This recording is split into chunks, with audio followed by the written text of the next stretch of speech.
Oh, I've got to check my computer if I had enough drive space. I do have enough drive space. Yeah, 500 gigs. Should be easy. Are you going to change your name, or are you going to stay as Liru's sub? Of course, you ask that now as you start the stream, you motherfucker. Yeah. Because I didn't notice until now. Sure. You really just wanted to open up the stream with Sand and Liru. Dude, I just wrote up an entire... Brah.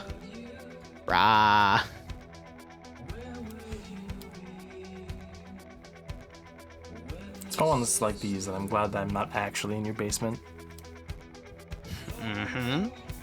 Otherwise, I would let the stream go dead for a minute so I could go down and remind you how much I love you.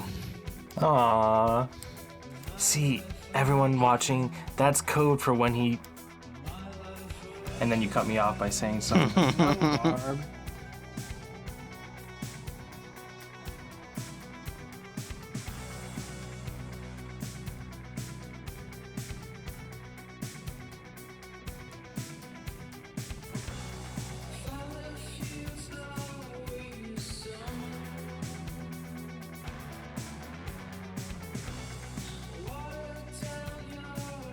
What? My father texted me a few hours ago. Yeah? He wrote, "Do you want to build a snowman?" Because of what I posted this morning. No. What?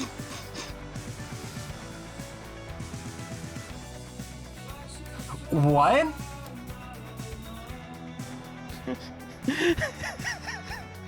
So I'm just replying, "What about it, Pops?" with the smile face. Oh no.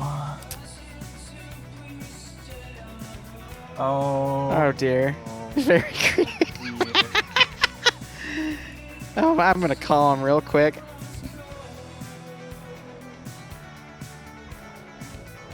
Oh man. Hey, so that was just a promo for what I'm doing right now on the stream. So don't be mad at me. That was great. You thought it was creative? Okay. All right, Pop. I love you. My stream says hello, by the way. My stream. What? Oh, here. And there are some sad news today. What?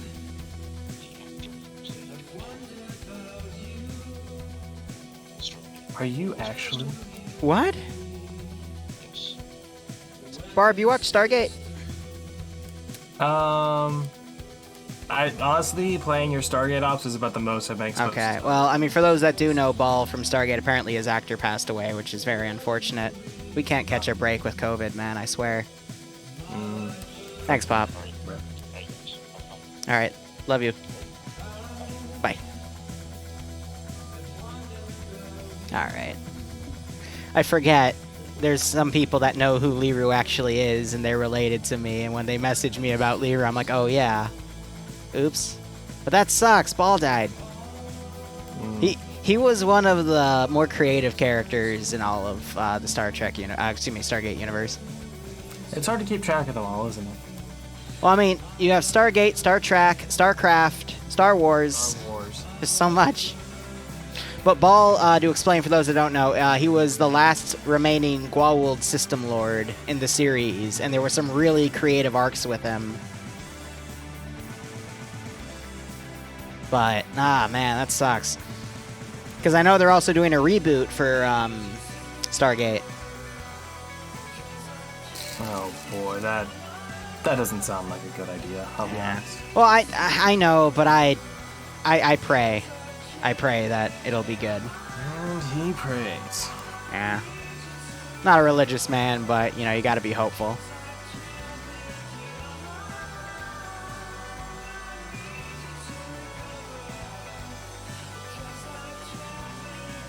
Alright, let's see.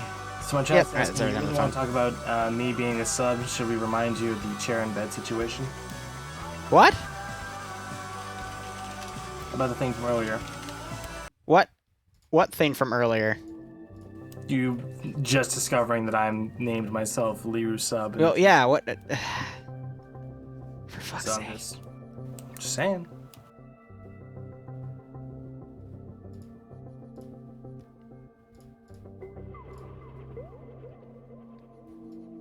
Yeah. Will the mission start yet? We have a full server. There was literally like 155 people on the TeamSpeak.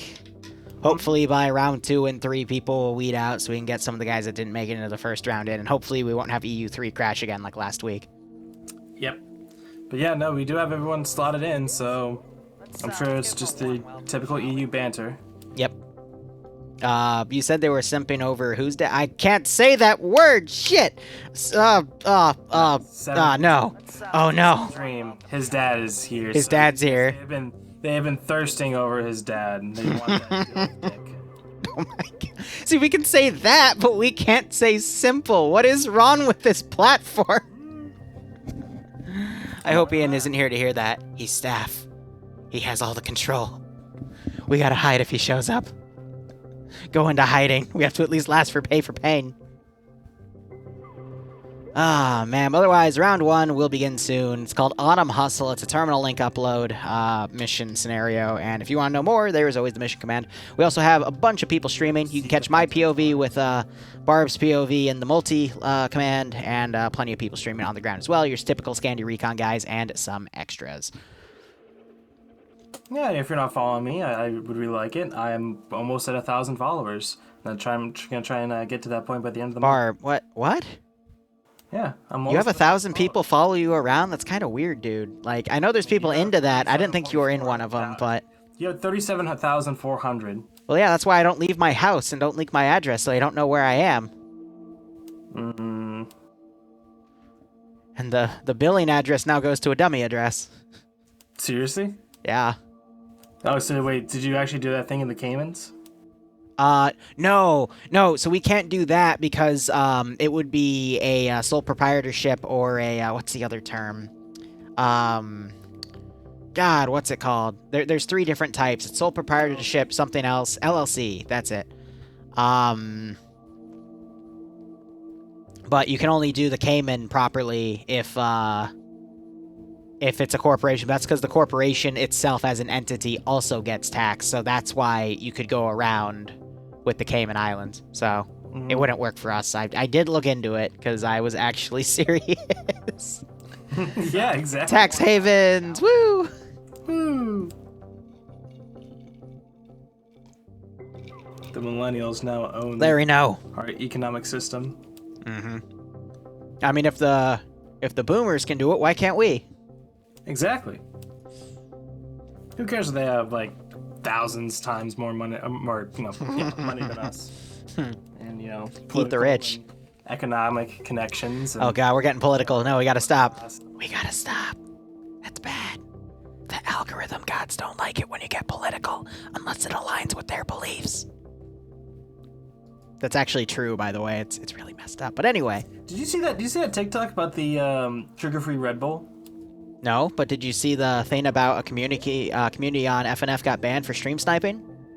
I did. Yeah. So if you're on the server for FNF right now, and I know some of you are, and one of you already just said you're logging off because we're about to start, get off because we're about to start, and I would hate to see more communities get banned, even though we have plenty of extra people to fill those slots. I don't like putting people in bad situations, so please don't stream snipe. Get some help.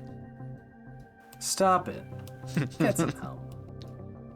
So we are here on the map screen, just waiting to get the final push in, as it were. We have a nice little small-ish AO for Red. What does that mean, camp? Pretty sure they could hold all 3 fairly comfortably, but we'll see once we get in. It's a well-sized AO, but we'll see, like, at Terminal 2, for example, what the setup is there. Camp saying, what did he say? You already know I'm getting off, Liru. And well, okay. I don't think you'd want to do that in a Twitch stream. There's other services for that I'm not a part of, but, I know of, and maybe you should go there instead. Because that means he's doing it to my voice, and that's... I already have too many people in my DMs, so I had to answer literally 32 between the previous stream an hour ago and now. So it's like, you know, I'm just trying to keep everything going. But I've been, like, since Monday working from 8 a.m. to 10 p.m. and then usually later too. So it's been a pain in the ass. But that's what happens when you want to upload 5 times a day, because it's dumb. But I have a community update video going up at 5:30, which will talk more about that and how I might change YouTube, because I'm going to be doing some analytical stuff and seeing what I need to change for the sake of profitability. But nothing will actually get removed because everything goes to the VODS channel anyway, and that's where I'll direct people to go to view stuff. And the VODS channel is better because it's more content with much less ads. So Very true.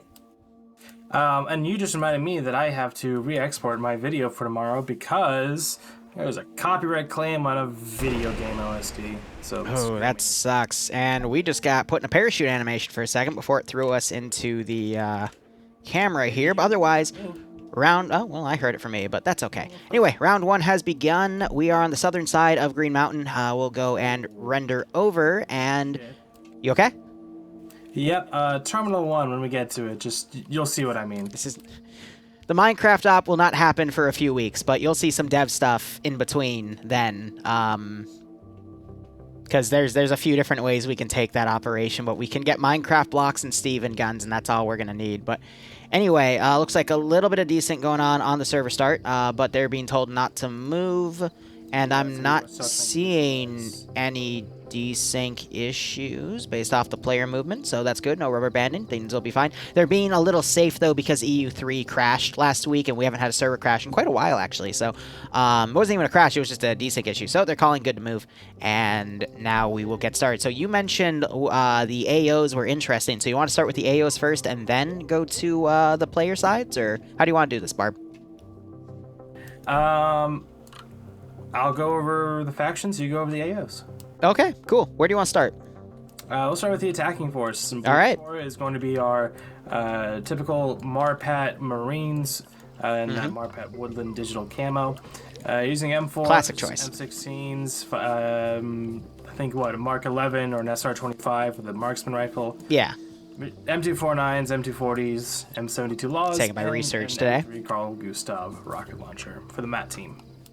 So what we're probably going to see today is a classic matchup between Marpat Woodland and Russians, because that's usually the two factions people back off of. But they have a lot of assets today as well. What do we got for Blue 4 assets? So we have a 1117, which is rescripted to, instead of that 40mm, have an M240 and 7.62, so it has a 50 cal and a 7.62 machine gun. Then we have a 113 with a gun turret and a 50 cal on top. Gunner is still exposed, but is pretty well protected. We have an MRAP, one of the, I think the medium ones. Yes, it could probably fit a squad or so back here. Also with a gun turret and 50 cal. 3 bench transport Humvees, which can hold, I think, also 8. So about a squad. About a full squad. Yep. By our standards, though, but FNF, you know, the fire teams are like 6 people apiece, and the squad, like, command element is actually just the squad leader and the medic, so. That is true. We also have 3 just basic Humvees, nothing special about Physics them. on that are scaring me. 6 big transport trucks. Excuse me. The unarmored ones because they have nice wide windows. Yep. Also... they have 2 armed UH-60s. Yep, 2 Blackhawks. M134 miniguns. Yep, no pylons. Machine gun, or sorry, miniguns. No pilots? No pylons, so no, Yeah. you know, rocket pods and stuff on the side. No, nothing that would be too fun. Can't have that. Did you mention the 1117's GMG is rescripted, speaking of fun? Or, excuse me, no fun? Great, yeah. Yes. It has a HMG and an LMG, essentially, instead of a HMG and a 40mm GMG. And then they have a MRZR command car, I think, for a command to drive around too, in something fancy, you know?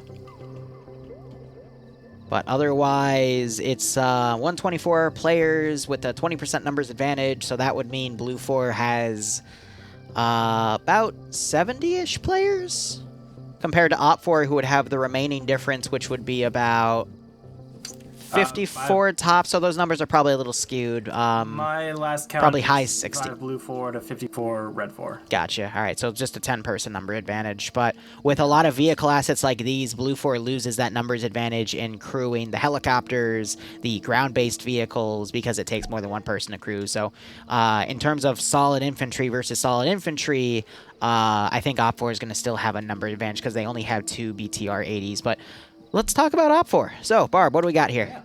So Red 4 is already starting to move out, but that's fine. We still have some people at base to look at. Yep.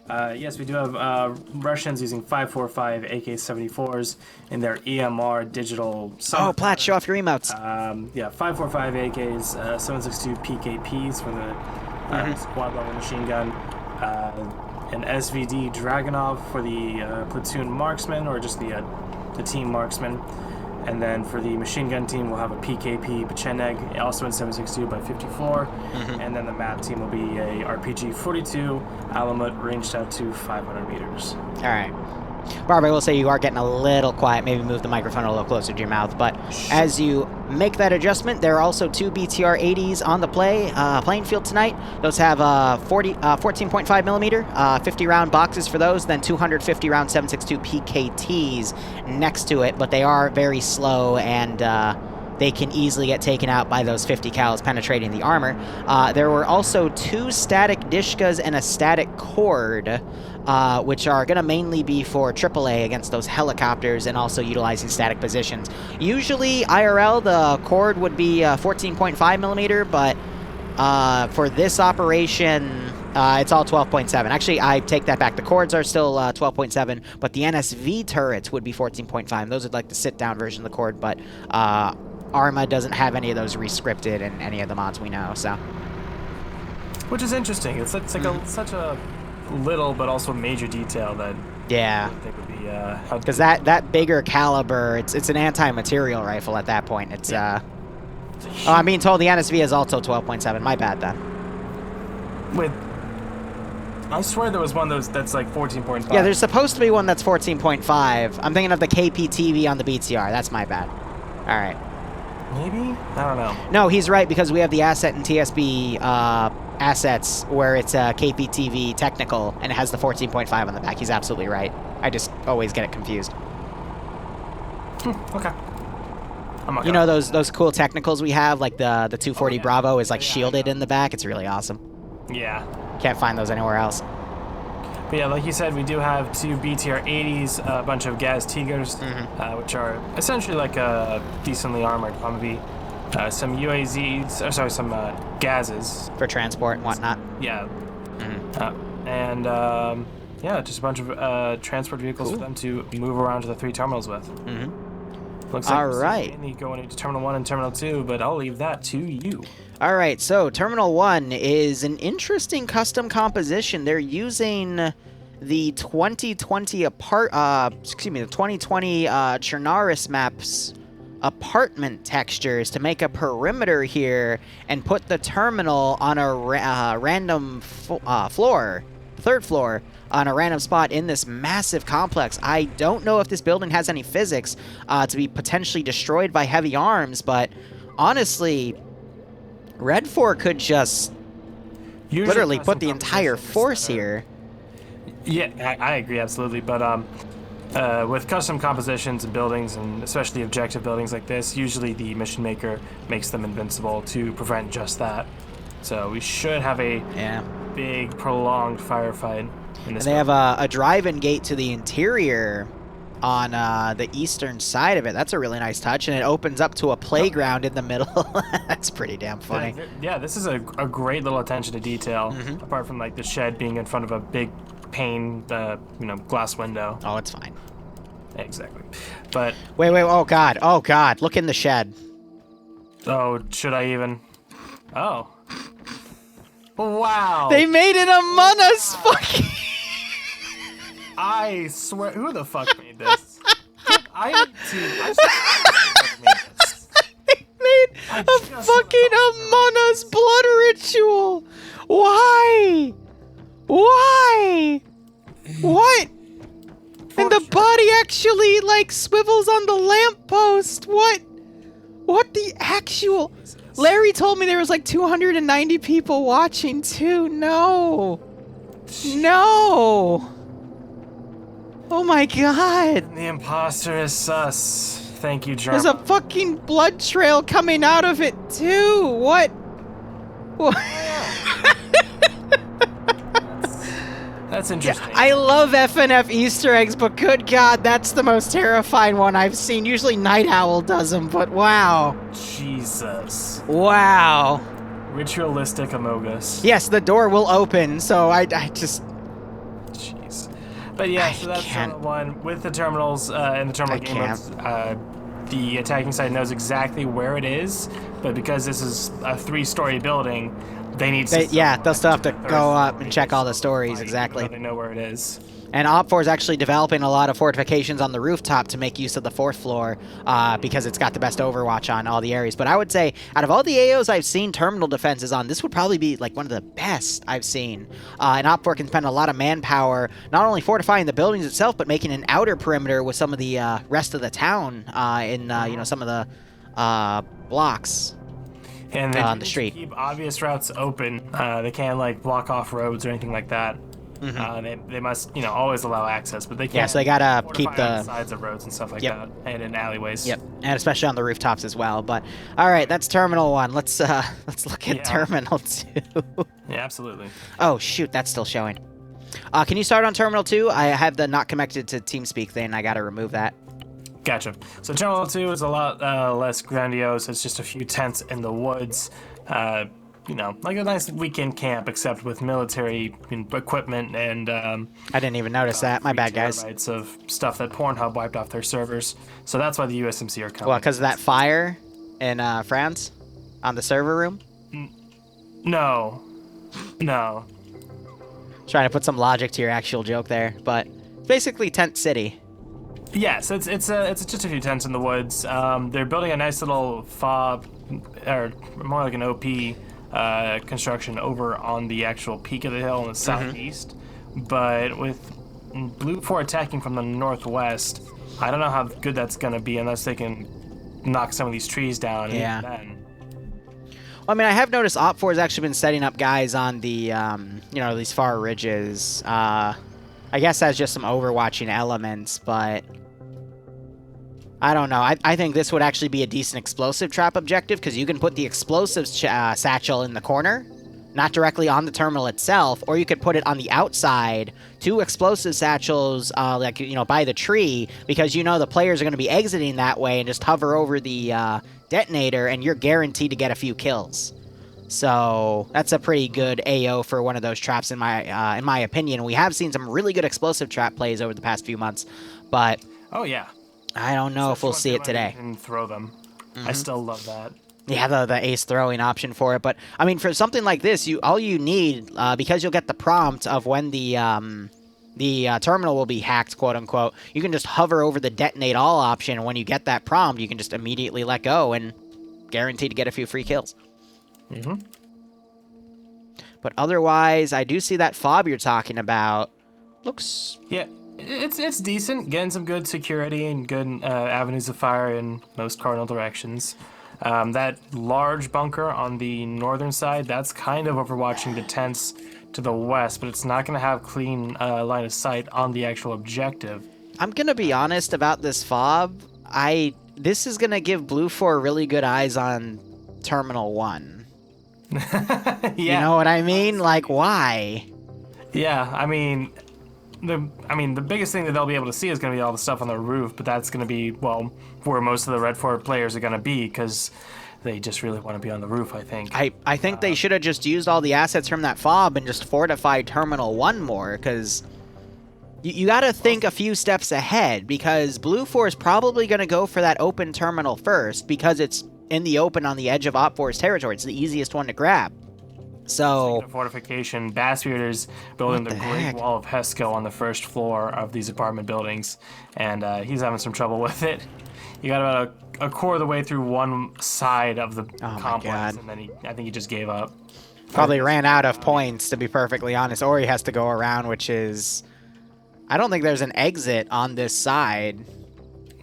I don't know what he was thinking, but it's Bassbeard, so no one ever knows. He's not blocking off the side doorway, though, to actually get here, though. He's trying to block these off just for the sake of the windows, but I can see... I think that's fine. I can see, again, the sense in it, but this fob to the north, I don't get it. Because it's just going to give good overwatch for the other 2 terminals, you know? You shouldn't give your opponent something like that. Especially because if this fob's supposed to guard Terminal 2, then... You know, towards Blue Force spawn, it makes no sense because there's all this other way to go. I don't get it. I honestly don't get it. Don't get me wrong, it's a good fob though, but... Yeah, it's a good fob. The head's in the right place, but it's... If they were to build it around the tents, perhaps, maybe build it lower with those lower bunkers, stuff like that, yeah, then yes, that'd be actually good. But like you said, this seems like it's purpose-built just Lieutenant to be Code, welcome to your first stream for FNF. And then look over Terminal 1. It can barely help Terminal 2. Yeah. And I don't know, like, it gives them good eyes, but this is a lot of fortification things to put down for good eyes, you know? You just need, like, 2 of the HESCO blocks, and then maybe a 3rd one to cover a vehicle for your escape. That's all you need, but this is just way too much. I think Blue 4 is going to use this against them. Oh, I believe so as well. If they attack here quickly, and mission is starting, so let's see how they move out. Let's quickly touch on Terminal 3. It looks like it's literally just that standard airbase, but 1 little additional fortification built to cover the airstrip. I do like that because the airstrip is a good place where Blue 4 could Thunder Run, so this gives them a small counter to do that, but with no dedicated AT, because they only have that 1 RPG-26. I don't think it would really work in their favor there, but... See. I don't see an explosive trap on the terminal either, but Op4 has a really good spread of defenses here. They don't want to let anything go. They don't want to sacrifice anything. But with this spread, I think they're going to try to find where Blue 4 is going to come in from and try to counter it. And the reason... Yep. Blue 4 X-Ray is being... airlifted. By the hotel. And some of the ropes snapped, but the other 2 appear to be fine. Something's going on with it, that's for sure. Yeah, that Blackhawk has to make sure it doesn't exceed a speed of 130, otherwise it'll snap the ropes and X-Ray might be in trouble. But what I'm curious is if they fly out of the map boundary, is that going to get the death trigger script because of the out-of-bounds area? Maybe. On that vehicle. No, it will, because they're not detected in the helicopter, they're detected in the vehicle, and it counts for the vehicle, so that's why the vehicle isn't doing such a wide berth. But the AO is massive, so it allows for something like that. Yeah, they're hogging the edge of the map area, so they're not even going outside. So I think they thought ahead of that, or them just not taking any risks. That's smart. But as I was saying with Op4, the reason they have this big spread is they need to find where Blue 4 is deploying their forces, because with Blue 4 having 2 UH-60s and the ability to do tow rope stuff, they can deploy for enemy where they want. So I think Op4, what you're going to see is they're going to identify where Blue 4 is coming in from, and then you're going to see forces, let's say... Charlie 2 spots Blue 4's main offensive coming from the west. You're going to see the forces at Terminal 3 potentially send units over. Maybe the BTR for Gamma 1 on the eastern side pull over to the western side, and you're going to see Op4 try to do a reactive defense strategy to Blue 4's line. But Blue 4 is separating into 4 different groups here. X-Ray to the south, a squad deployed by the UH-60 to the east, and then 2 different large pincers here coming from spawn with their vehicles. So that's going to put a lot of pressure on Op4 on all sides and ultimately stretch Op4 thin. But it's going to come down to how effective Op4 AT is to destroy Blue 4's vehicle assets. Yeah, down here to the south, they're holding a pretty good convoy formation, have the armored MRAP up front as the lead vehicle, and all the transports behind it. They're looking like they're going to be going towards Terminal 1, though. How is the bigger question? Terrain doesn't really lend for a good attack from the west. Just to the west of Vibor itself is a huge open field, almost about half a click long, maybe even more, if they don't maneuver through there right. So this is going to be interesting to see how they come from the west attacking Terminal 1. One thing I want to bring up as well is look at the amount of vehicles they have brought with them. everything is... no one's crammed in a single truck. Every group has their own vehicle. When you see a large grouping of vehicles like this, it usually means that the players are thinking about doing some sort of thunder run. Because by dividing your forces among multiple different vehicles, it decreases the chances of you suffering high casualties because you have less people across more vehicles, which gives the enemy faction more targets to shoot at, and thus, hopefully, minimizes your losses. But they're, I think, stopping in this area to potentially dismount. The other pincer already dismounted on the northwestern side of Northwest Airfield, and they might come in on foot, I think, trying to use the forested area of the left side of Northwest to get all the way down to Terminal 3 and even branch off and hit Terminal 2. That's a really good play by that northern pincer. So I'd assume the southern pincer is going to try to thunder run Terminal 1. Mm-hmm. Up at Terminal 3, we do have that group up there. I think they might have seen the Blackhawk. Noah, thanks for converting your Prime sub to a Tier 1 sub twice. I hope you keep enjoying everything, man. I hope you're going to kick out of this. Jimbo, how you doing? Verso, Ruby, Sam, all kind of looking in that easterly direction. Just so I think something drew their attention over there, which would be the Blackhawk. Mm-hmm. We are seeing that eastern BTR starting to go south, though. I don't know if Op4 spotted the Blue 4 vehicles coming in. But I do see them, you know, having binos and looking out in that direction. There is a lot of open areas, as you previously said, but Blue 4, I think, knows this and is stopping short. So I think they're going to open up with having the Blackhawks do distractionary efforts in the center and try to pull eyes away from Blue 4's advances and move up from there. But I think we're also going to see a stagnation of the western pincer because they're going to time the northern pincer coming down on foot. And then once they start taking contact, we'll probably see this western pincer do a thunder run because there's no way from that angle that they would be able to send troops up into Terminal 1. It has to be a thunder run strategy because it's just open field all around. Yeah, and even with these guys to the east of the airfield, they're still going to have to cross a big open field, essentially, just made out of tarmac instead of forest and plains. So I could see the... Oop, hold up, we just had a shot. Was that... I think that was just an accidental discharge there of the rifle, but... Yeah. Because there's no way Terminal 1 would see Blue 4's forces. There's two tree lines in the way off their angle. So it's very unlikely to be able to penetrate that, but... let's see, I do see Navy looking in that direction with binos, but he's looking a little to the right, but he does have a PKM gunner ready to go. That's really good to help stop thunder runs, but we'll just have to see how it goes. But anyway, what was I going to say? I was going to touch on what you said about the open tarmac here. You're right, that squad did deploy. It is Charlie for Blue 4, specifically their weapon team and their mat gunner, which is their reloadable AT. Scandy. Yep, is it Scandy? Yep, Nemesis, Az, Nafs, Malin, Reaper. Trying to get a click there. TSB and Scandy in a whole... Yep, they combined in a group, and they also have Lordust with them, who is one of the commanding officers who joined up on their group, so... Yeah, he would either be one of the platoon HQs or command itself. Yeah, I think he is command itself, but real quick, you're hearing the UH-60 starting to do long-range distractionary runs, hitting into Terminal 1's large compound there to try and distract Op4 to look up.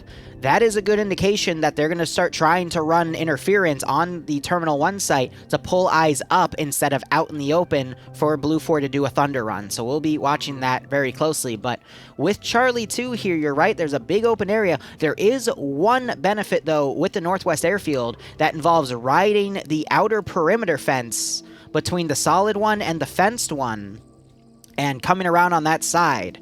It gives you a lot of good cover and concealment to get right on top of that objective, and I think Op4 knows about it because they've set up they've actually set up a whole team to watch against that angle. So I'd be willing to say we're going to see Scandi Recon use that route, because any other route is very, very risky, but they might be joined by forces from the northwest coming in to help pull eyes away from that sector. So we'll just have to see, but minimizing the open ground that you would have to transverse through is very critical to winning this scenario. But I'm already seeing Scandi Recon starting to move to the southeast here, as if they're going to start following that path.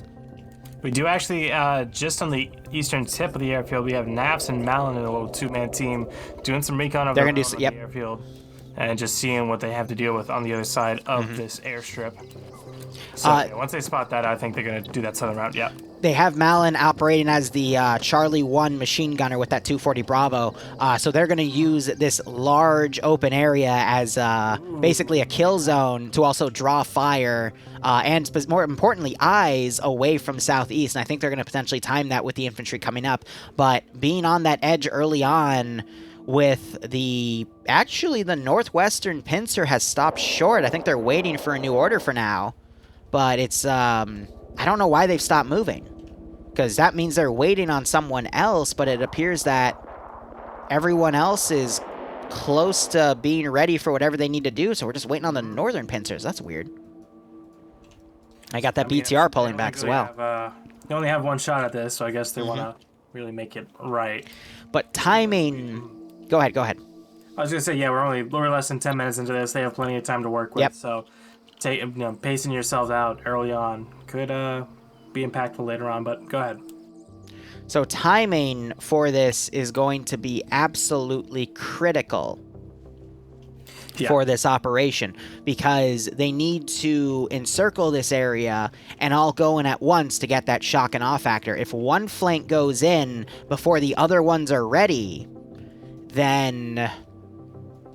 it's just going to mean OPFOR is going to send forces to deal with that flank, tear that flank apart, and then by the time the other flanks go in, it's going to re-send the forces from the previous flank to different ones and be able to hold. We saw this work very much to the defenders' favor when I did OFCRA yesterday. Blue 4 completely encircled the objective, but then only sent one flank at a time, and they got torn apart, even though they had the numbers advantage going in. And the balance of power shifted from the attackers to the defenders because they did something like that. Instead of being more unified, they almost, pieced themselves out to the enemy. Interesting. Half the watchers are bots. Lamau. Advancing to the corner of the airfield. So they might start walking down BTR's going back to Terminal 3. Side of it towards Terminal 3. Could still divert over to Terminal 2 as well. Now we just wait. Yeah, the second BTR going up to Terminal 3, staying defensive. We're also seeing a car, which has Platoon 2 HQ, also driving around. I will admit, OPFOR's done just a really good circle of defense here, but I don't think it's going to be able to hold. And interesting enough, Scandi Recon is breaking away from the outside. They're going to try to... That's really risky. They're going to try to go through the open fields, getting to the various tree lines to potentially come back behind Terminal 1, or they're going to use this open area to try a different angle on Terminal 3. And we have X-Ray also to the south, also getting eyes on the rear of Terminal 1 too, maybe in communication with Scandi there, but that's... I don't know. We also have a truck from... the west. It's the M2 MRAP driving up close to a barn. They're going to see the two quad bikes that X-Ray took to get up here. And one of, it's Dryden, who's the side marksman for OPFOR. He's in a chimney. Yeah. I don't... Clipping into buildings to hide yourself. I don't think that's legal. So he's actually inside the chimney, yeah? Yeah, and the other guy is also inside the chimney. Yeah, I remember. I think this is a good spot used in, like, DayZ and shit. Yeah, but... Back when it was OA, but... For yeah, PvP... That's a little...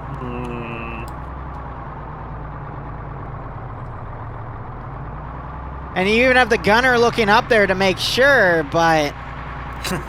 Just to be sure, but... That's a little gamey, if you ask me. Who is that up there? That's Dryden and Rudd from 4IB. Like, I get it. Don't get me wrong. I get the strategy. I get using every advantage you have, but... Exactly. FNF, it's not as competitive as a lot of people believe. It's just meant to be like casual PvP, because there's not really any official tracking of any stats and whatnot. Oh, they still spotted it. Hold up. No, they're shooting out the quad bikes. All right. Yep, tagging the quad bikes. I don't know. I'm with you, though. We have those UH-60s firing overhead again. Oh, no! There's the Thunder Run! They're Thunder running up to Terminal 2! Well, here's the thing. Who is this here? Ash was on the one of the dishcums shooting up at the UH-60. Yeah? So that's drawing that fire away, drawing that attention away. But yes, the Thunder Run is going in for Terminal 2, actually. That's not what I would have expected, but here they go. See, because what's going to bug me here is the marksman, when he thinks it's safe, he's going to come out and boop the gunner. We just had some AT come out from the eastern hill. It was a miss, though. That was the RPG gunner, though. Another rocket just went out, hits the barn. Oh, if they collapse the barn, though, that the guys are on top of, that's going to be pretty funny. Or that, or just collapse on top of the fork there. Yep. So a hail of bullets coming out. Yep. Just coming out of the woods. And by the way, Blue 4 has dismounted on that Thunder Run. There's a few Op 4 forces intermingled, actually just one from the looks of things. And yes, and the BTRs are also coming out. Oh yeah, I'm sure they're What the heck? A storm right now. Yeah. Trying to react to this and bring in the... Oh, Bravo 1 just tried to Thunder Run up to the barn, but they hit the barn and just bounced off the damn thing, so now they're doing a dismount in the open. Oh, jeez. Yeah, they're a little exposed, but will these guys in the chimneys open up?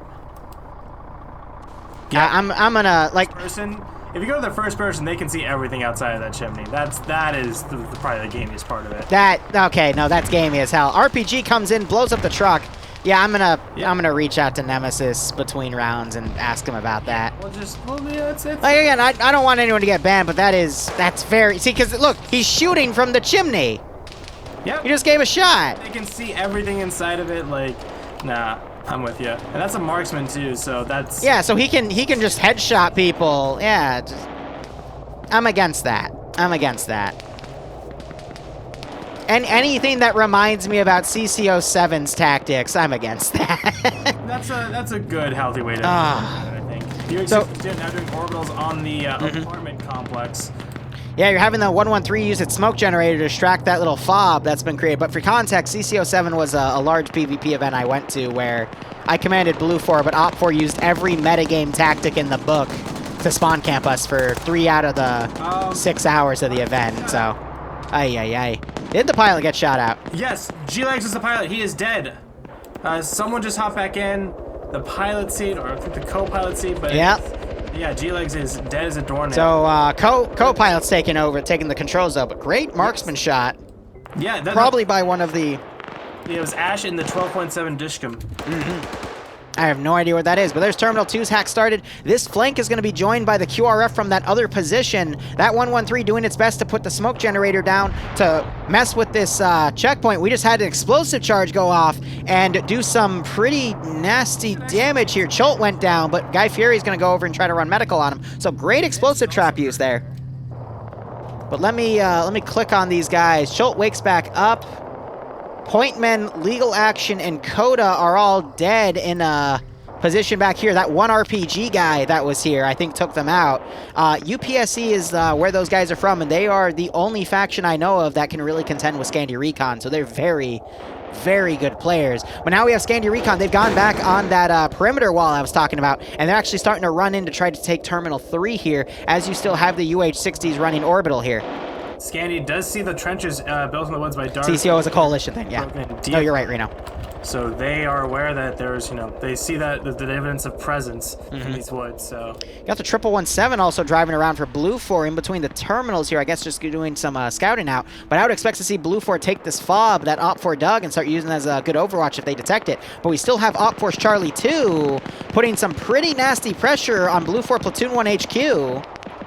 And Malin with his 240 across the airfield now. Yeah, Platoon 1 HQ lost his battle buddy. You got a truck. It's actually an M2 MRAP driving around.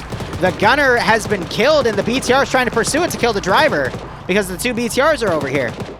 Yep, and that 14.5 is gonna do some damage to it. All right, Terminal 2 hack complete. That'll detonate in a moment. Now Blue 4 has to focus on the other two terminals, but these BTRs, using those 14.5 millimeters, are desperately trying to shoot the driver out, and the driver doesn't know where to go. One of the BTRs switching to PKM. If they want to sort to that, they got to aim for the wheels, but the Gamma 1, actually they're both Gamma 1 on the registry, they just shot the engine out on the Vic, and that thing's going to be dead in the water. Here's the 717 though, opening up from the hill. It needs to stay mobile though. Yep, because the other one is starting to engage him. Because by remain... Ooh, nope, they were able to shoot out one of the crew of the BTR. They shot out the gunner and the driver. Yeah, that's dead in the water. Yep, that's one disabled. 1117 might do some overwatch here with that 50 cal.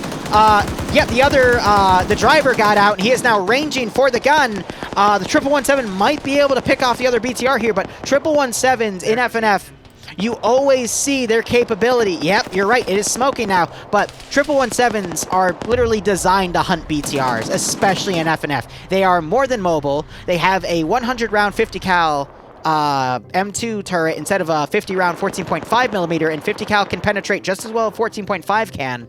And their mobility lets them run circles around the BTRs here. And I mean, it just got away with sniping both of them out, and the one guy survived.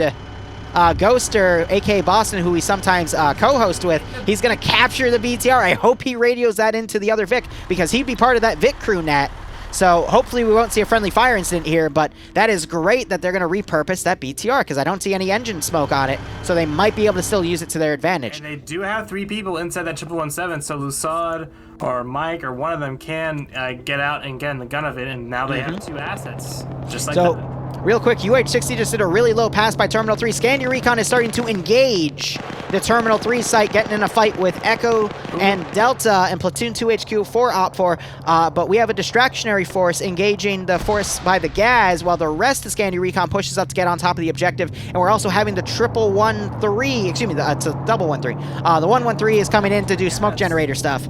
Yep, and OPFOR... And they're heading out of there. Yep, the truck too. They are going to pull out of this region to hold the Terminal 1 site. And I don't think that's a bad call at all. We still have 30 minutes in this round, but OPFOR has done their best to stall out the other 2 areas. And I would assume there is going to be some sort of explosive trap on the field here. If not, it's just waste opportunity, but... Yep, I see it. It's, if you look outside the building of the terminal, look towards the barracks building, on the corner on the southwestern side, there's an explosive satchel there plain as day.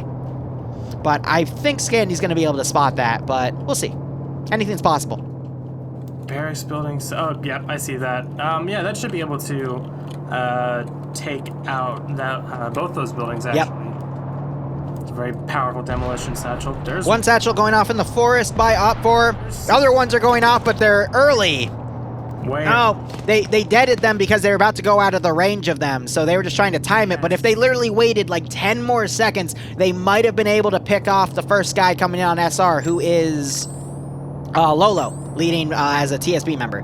So unfortunate that was a little premature, but hey, it happens to the best of us, right? Wink. Oh, absolutely. Oh, yeah. So otherwise, BTR has driven up to the 1117. They have guys getting out of it. They're doing some minor repairs on it, because I do see some gunshots in the gun turret itself. So I think they're going to get that up and running. And now with a stolen BTR-80 with that 14.5 millimeter, that's going to be the perfect anti-material rifle to penetrate into the large complex that OPFOR has and try to potentially get some snipes of OPFOR in cover. Not behind the big Hescos, but, you know, on the 3rd, 2nd, and 1st floor, where OPFOR is trying to divide so they can try to get some overwatch. And we still have these 2 4IB guys in the fucking chimneys.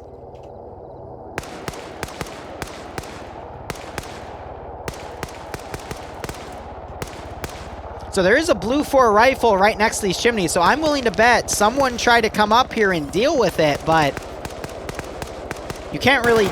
Yeah, so, and then one of them just shot one of the blue 4 guys to death, but he's in a fucking... No. I don't like that. Yeah, no. I don't like that at all. The people have been notified. I wouldn't worry about it. You notified them? They notified themselves. Let's put it that way. Okay.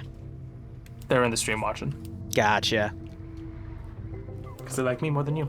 But yes, so Terminal 3 is about to be done hacking, and it's all gonna come down to Terminal 1. Ybor. Yeah.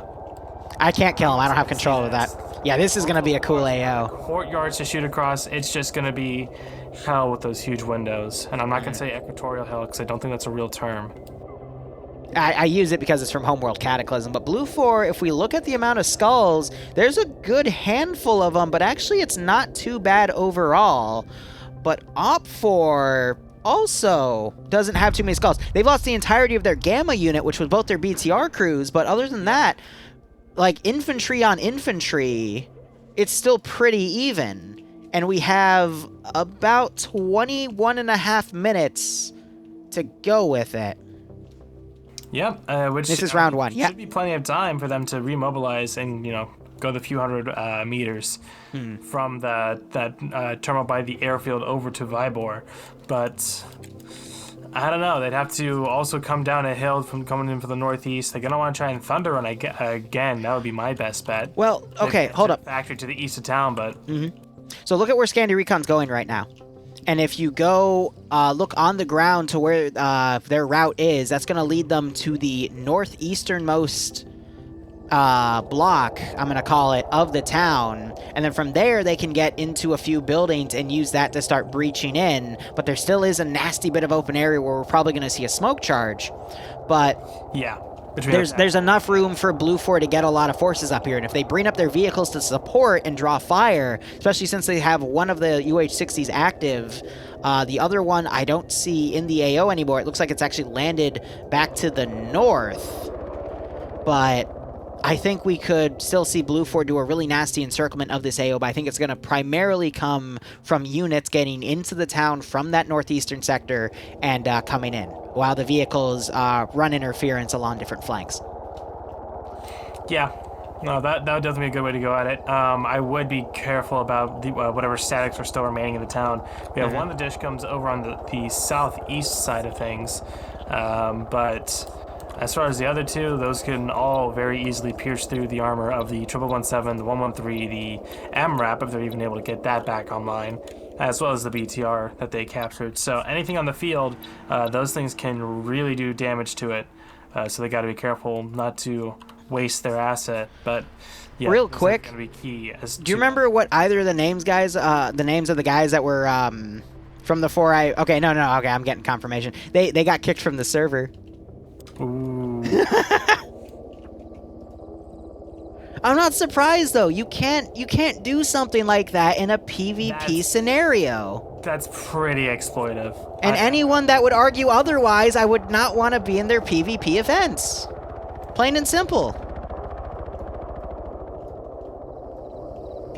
Because another thing is those chimneys could have physics for ballistics. So if you go inside and it's a one-way ballistic shield, then you're not going to be killable and you can just, pop people in the head, especially if you're the marksman and you do stuff like that. But yeah, no, I just remember they are part of X-Ray, and there's only one guy in X-Ray still on the server, and the other guy is dead, who was not in the chimneys. He was on the ground level. So yeah, just please don't be a jerk. This is all meant to be fun. We have a really cool kick-ass AO here. Op4 still has a massive chance to win, but Blue 4 is going to spend 4 minutes maneuvering and do this massive push from the east/northeast. Please don't ruin other people's fun. That's all I'm trying to say. Exactly. Excuse me. I love all the people on the roof who are just like ambiently watching the Blackhawk doing orbitals. There is also up here, the Cord is up here on the roof as well, so that's 2 statics that I found. Still looking for that third. So if someone were to get on that, 2 Dishkas and a quarter at play. To clip the wings of that Blackhawk. So you can't discredit the Blackhawk's miniguns, because I have seen from massive ranges the Blackhawk guns be super effective. I remember our the first time we introduced Lagasola in FNF, I think it was Dreams and his gunner on this massive rocky compound, got like 3 kills from at least 700 meters up on top-down orbitals with that 134. And it just goes to show you the accuracy some people have with a weapon platform like that, especially since you have to lead your shot from the helicopter and still be accurate with it. Granted, a top-down hit from the 7.62 is going to insta-kill anyone in the head, but just the fact that you're accurate with it from that far up is incredible, which is why... really vertical orbitals now coming down on Joseph Stalin and Navy. I don't know if they got hit, but you can see those tracers landing, very close. Oh, one just hit SCS there, the medic. He got shot in the leg. But yeah, if those shots were landing next to me, yeah, I'd be panicking. I'd be pissing my pants. I wouldn't care if they were 22 long rifle. If they were making that kind of noise and that kind of volume. Oh yeah, PvE is different because you're not shitting on anyone's fun, but PvP, where you're directly shitting on other people's fun, is where I draw the line. Yeah, so we got people literally jumping down the roof to the 3rd story. Some are also climbing down that ladder. We hear that cord opening up. No, that's the Dishka, you're right. It's reloading. Ash is on it now. Yep. See, but it's really good. Yep. Originally. Oh, also, someone found the cursed room because the door's open. Nice. Oh my god. I'm half tempted to turn T-Far on and listen to Blue 4 and see them, like, walk in there and just say, what the fuck, you know? Like, yeah. Someone's gonna say something. The fun is mandatory. Yeah, but these helicopters are very far up, and they're still being very accurate with things. But you have Scan Your Recon open up from that block. As I said, they would move into this sector. And you got the 240 gunner Malin is trying to pick off, who is that? Shib, who is on the tower with that PKM. And there's some return fire coming from Omega, and Manford might join him momentarily. But Op4 has dug a really nice defensive line in preparation of this push, and has a really nice line of forces here to try to defend against that. Mazround just went up on that tower. Yep. And the PKM is opening up, trying to get some pickoffs. We also have a rifleman. Buckets is down by the chimney. And we also just had Infidel get picked off, potentially by that PKM barrage. Now Scandy, yeah, they've kind of hunkered down a little bit. Collins, I don't know off the top of my head. I think. Ask again when we're in intermission. I'll try to get that answered for you. Southwest now at Pustoshka. We have a bunch of vehicles now coming up. This worries me. Boop and Vlad are all kind of walking around, making sure the area is clear. But yeah, looks like they're mounting up for another Thunder Run coming from the south. Blue Force scaring me though. Look at the amount of forces that are charging to the barn in this open area, and look at the fact that Blue Force still has its VIX over to the northwest. Yes, they've been working on getting them all up and running, I think. But it's too little too late, though, because Blue Force already attacking, you know? Like, there was still time on the clock here. We still have a little under 20 minutes. I don't think that they've really committed too much to the attack, because like you were mentioning earlier, that big gap is still there between the factory and the buildings there and the town proper. So as long as they're on this side of things, I think that's going to be like the border on if they're committing or not. Because you're probably not, because it's very competitive to get a slot in the first place. This compound and behind those brick walls, but otherwise, I think that like if those vehicles still were to come in from the northwest, which looks like they are moving now, the north and the northwest, that would draw enough fire off of them so that they can smoke and charge and move. Yeah. As chaos just unfolds, especially with the UH-60 still doing those orbitals. Hey, Player for Gaming, thanks 100 bits. Hope you enjoy your stream, man. First stream. It is an intense one. So we are seeing rooftop garrisons getting picked off. We have, it's not telling me who that is. Our right from 4IB is down. Next to him is a dead body of his... No, actually, he got picked off the cord gun. And Op4 doing their best to hold, but there's a lot of fire coming in. Op4 doing a good job, though. I've been seeing them switch from position to position. That PKM gunner on the tower, though, is taken out. And we're seeing a lot of smoke here as Blue 4 is starting to do that smoke charge, as I predicted. We also have Alpha 1, who charged up with the Humvee, now getting the low ground here. And they are contending with Green Thumb, who is trying to stop them. But he has taken a lot of HE rounds as this advance happens. So if Blue 4 is able to get past these open areas and get right on top of the objective, I don't think Op4 is going to have a chance. But if Op4 is able to continue holding the way they are with their spaced out defenses, I think they're going to be able to clutch it. Mainly because Blue 4 has not fielded those vehicles yet. But that is going to change in a minute, because I do see that they are starting to move in. Yeah, we have, I think those are both the BTRs. No, it's the BTR and the 1117 up to the northeast now. And look at that third one. Ash might have just gotten a pickoff kill with that Dishka. The southwest. They're actually kind of splitting it up. Green Thumbs down. More than I thought they'd be. Yeah, I'm a little worried about seeing this, because if they keep splitting off across multiple angles and Op4 has a really nice concave defense here, focused on the east, but also extending to the southeast and the northeast. I think Blue 4 is just going to meet too much resistance on every side and just get whittled down compared to if Blue 4 fielded their vehicles in from this angle or had a rear group come in. They could potentially catch Op 4 with their pants down, but because they're committing to this one side, Op 4 is able to commit all their defenders on this side as well, and they just might be able to bounce Blue 4 back. Pretty sure Sam just finished off one of his teammates with the GL. Amazing.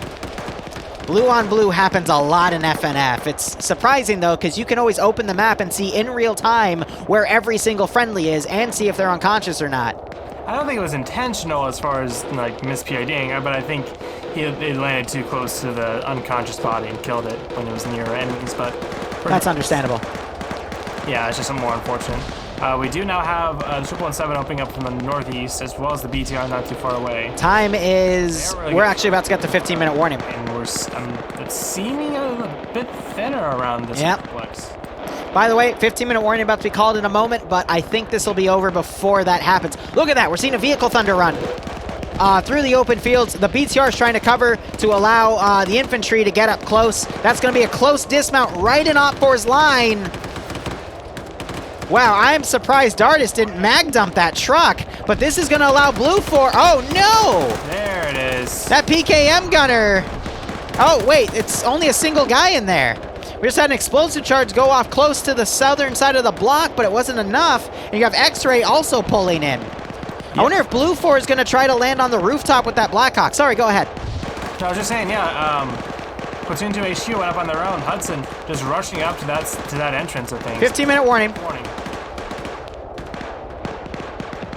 I don't know. It's looking really close on either side. Op 4 appears to be getting a lot of Blue 4 guys in the open fields here, because they still have good overwatch, but Blue 4 is starting to get a few guys in, but I don't think it's going to be enough. Looking at the skull rosters, on the left, we're seeing a little more for Blue 4 compared to Op 4. Op 4 has more groups that are fully wiped, but Blue 4 has skulls all across the board, except in its vehicles. So I think Op 4 is going to be able to hold simply because Blue 4 opted for smoke charges on a larger concave than just vehicle thunder runs like what Platoon 2 HQ did. Because had they switched to vehicles instead and gotten behind Op 4 in this massive complex, I think it would have been a different story. But I'm leaning towards Op 4 victory right now, simply because there's just too many guys in the compound itself, and I think they're going to be able to hold out. And those vehicles for Blue 4 were way too late to come in and support. No, I absolutely agree with you. The more time has gone on, I mean, there's just definitely still a chance they don't need to kill all the Red 4. They just need to get to the terminal and run down the top. But they have to, based off the angle they've done, they have to get through this massive line of Op 4, and I don't think it's going to be possible. We might see some Blue 4 guys sneak in, but... We do have a few inside. It's going to be tough. We have Zeus, Arma Buddha. Does Arma Jesus have a friend now? And over there on the north side. Yeah, we have Arma Jesus. Hold up, you said Arma Jesus was in there. He is one of my top picks right now. He could clutch this on his own. Arma Jesus is dead. It's Arma Zeus. That's Oh, I gotcha. All right. Well, he has two kills on himself, so he might be able to do this. Oh, look at that. 4IV. Rude tried to come out, and it said he was banned. He was one of the guys in the chimney. Oh, God. Amazing. Arma Zeus might be able to do something, but it's really just going to be more about causing chaos. Miskov is in here, too. Eastern side now. Actually, it's Emzakov. I always butcher his name. A guy drops right above him. He needs to be careful that he doesn't get friendly fired, because there's just a lot of chaos and a lot of fire coming in. That's pretty funny. He actually falls through the stairs. So we do have the 117 starting to get some pickoff kills on Op 4, and it's forcing them to pull back. We also have one guy doing CPR. It's the 4IB guys trying to do that. But Blue 4 also encroaching, but Op 4 doing some counterattacks on them. Ooh, hold up. We're about to see Cholt potentially come around and get some pickoff kills. He has an enemy weapon, and we just had some fire come from within the building, so Cholt might come around now and try to sweep these two guys, but he does have an enemy weapon, so that audio PID is going to get a little confusing. I am noticing a little bit of desync, though. Yeah, I'm noticing it, too. That's Guy Fieri in the building with King, two really good players, but Cholt doing a massive wide berth here, but he might catch these two guys out of position. They drop the RPG-26. I think Chult's going to be able to get 2 headshots here. There's 1, and there's 2. Nice. And Kane and Guy Fury managed to sweep those other 2 guys, but yeah, that desync is a little worrisome here. Yep, it's not getting better, but we'll just have to hope that it holds out. The way desync and how that works is that the server like gets too much information and falls behind, so then it has to do extra work to try and catch up. Yeah. So it can really easily lead into just a recursive thing like this, where it just and it looks like it's getting worse though. It's starting to completely slow down. Oh, that's unfortunate because it looked like Blue 4 was actually starting to get the upper hand here. In a last-second clutch. Absolutely, yeah. They were really breaching into the south side. We have Glue. There's full desync. As well as another fire team or so on the south side poised to breach in. Oh, caught up a little bit for a second. Yeah, Liru, do you know where the EU server for FNF is located? You sure? I do not. Fire too? As far as I know, that one didn't catch fire, no. Oh, yellow chain. Yeah, that might be it.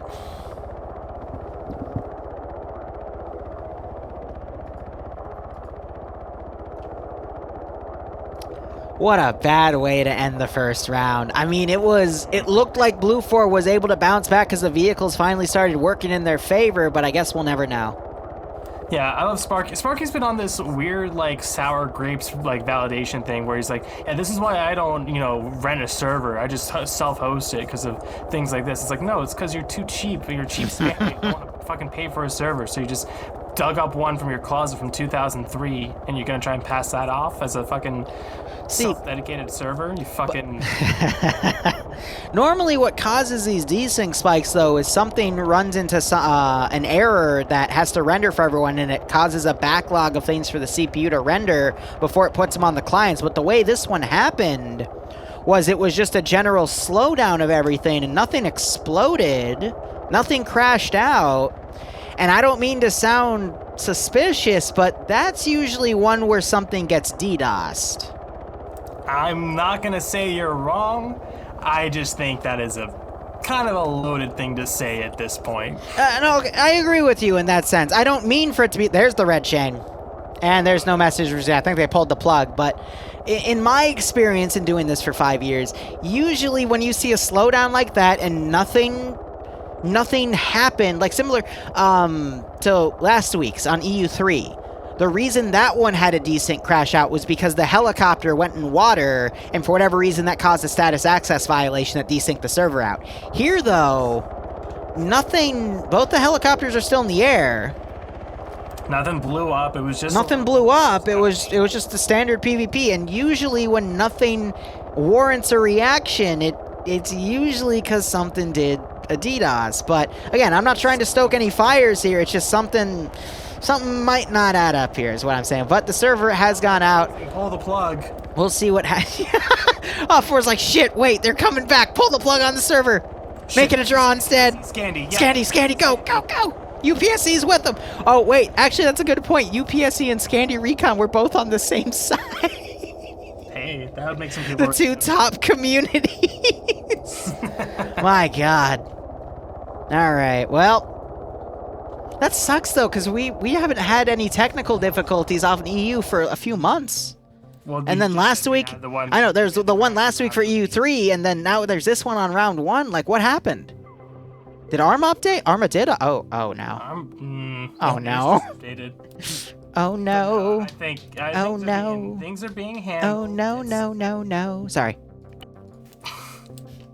Never heard you say no that many times before.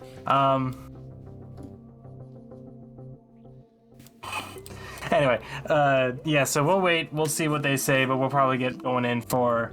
so actually, let's see if they have RHS TerraCore real quick. In the staff room, so they're probably discussing it, poring over the RPT logs and whatnot. Mm-hmm. And I'm going to go use the restroom real quick, and I like what Nautica just said. Yep. Asymmetrical warfare. It's FNF cyber war. I'm checking for a fan if they have RHS TerraCore, and I don't believe they do. I don't think so, but that sounds familiar. Yeah. Well, yeah, no, because we have it in main for TSB. But let me read off the mods. CBA, RHS AFRF, RHS USAF, ACE3, obviously, RHS Gref, which is green for factions, RHS SAF for the Serbians, Enhanced Movement for obvious reasons, ASEX, Task Force Arrowhead Beta, and then FNF has their own personal mod that does all the reconfigs of stuff to balance out armor value, so it's the same as well as 545 and 556 weaponry. The Ace compacts for all the RHS mods. Enhanced Movement rework so people can't just spam up a mountain climbing, because that's a little gamey in PvP. DUI for the personal radar. Group Adler Trenches, which is just grad trenches, but it's its French name because they updated and decided to go with the French name instead. They have French units. Norway units, that's for the custom tags on some of the factions. They also have the British for UKSOF. They also have PLA for the Chinese units, so that's why we've seen those new factions with those nice little added touches of the uniform markers for the flags to indicate that they're either French, Norwegian, Chinese, or British. Your cup mods, which is Terrains, Core, and CWA, respectively. And Roche, Germany, for the sake of the map. Icebreakers, Island of Bramia, Isla Abramia, which is another good old map. Nadezhdan Hound from GOS, Lagasola, which is another good map, and Tora Bora, Afghanistan. So no Terracore. How long will it take to restart the server? TBA. They have to go over what caused the crash and see if there's anything malicious. Yeah, what up? So my mom is wanting me to help get, get all my clothes organized, my new job, and, make sure I'm going to start off on the right foot and all that. And I just realized the maid dress is still in my closet. Lord was great. Where the fuck do I hide that? So, from personal experience, because my mother sometimes goes through my stuff, I have my dildos in boxes underneath my desk for streaming because I know she doesn't come in here. So put it somewhere where she's not going to look. Maybe find a box to put it in, and that would be my advice to you. But I mean, I got the boxes down here, except for a few others, which actually we're going to end that conversation right there. Wink. Yes, my channel has a joke with bad dragon dildos. Don't worry about it. Just like, oh, and there's all the checks staying high now. I still recognize Amzakov's email collection, but yeah.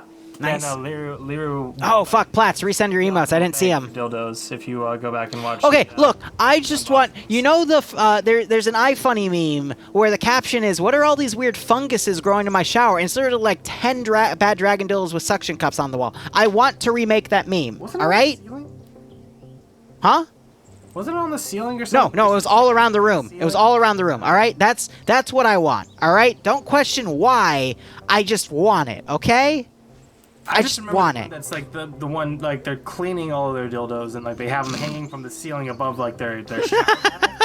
And it's just like it's a few like moderately sized penises. Then of course a big one. Oh, that's a tentacle. Oh, look, because my point is when I have guests over, I want to put them in the guest shower just to mess with them. Just to mess with them. You got a friend in me. Oh, I feel the Stoli Dolies effect. I am slightly tipsy right now. But anyway, we're... Yeah, I'll drink some Jameson for you. Lamau. I'll put the BRB screen up for the moment, and we'll wait on official word. But chat, how are you doing?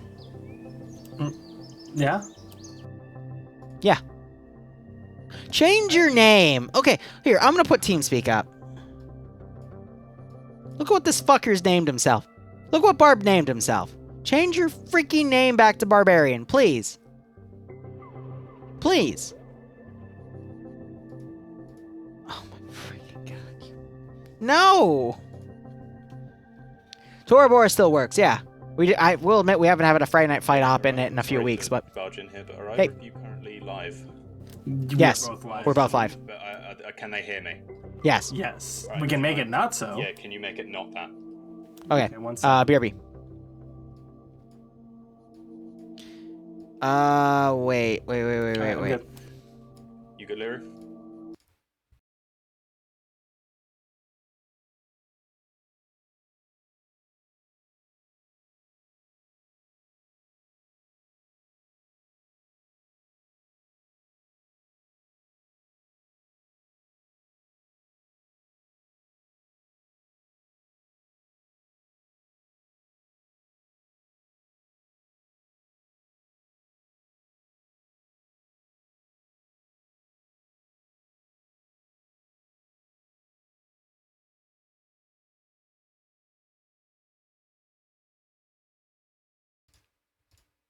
All right.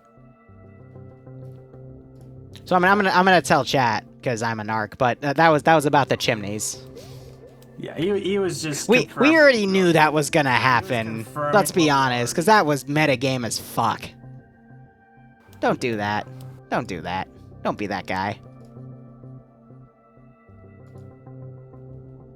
Yes, Lord, you did fine. Sorry I didn't answer you earlier.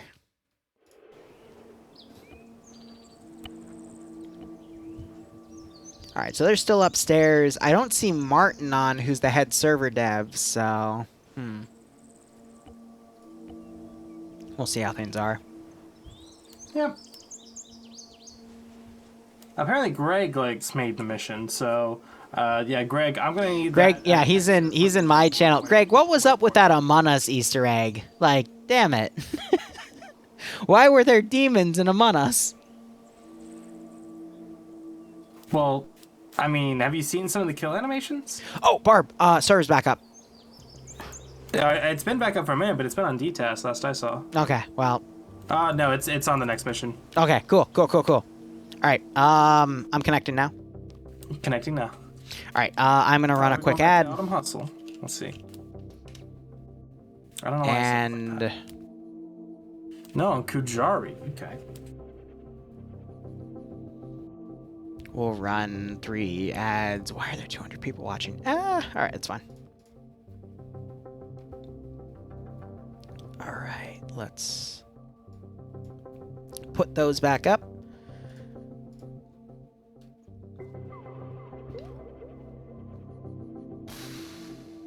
Kujari.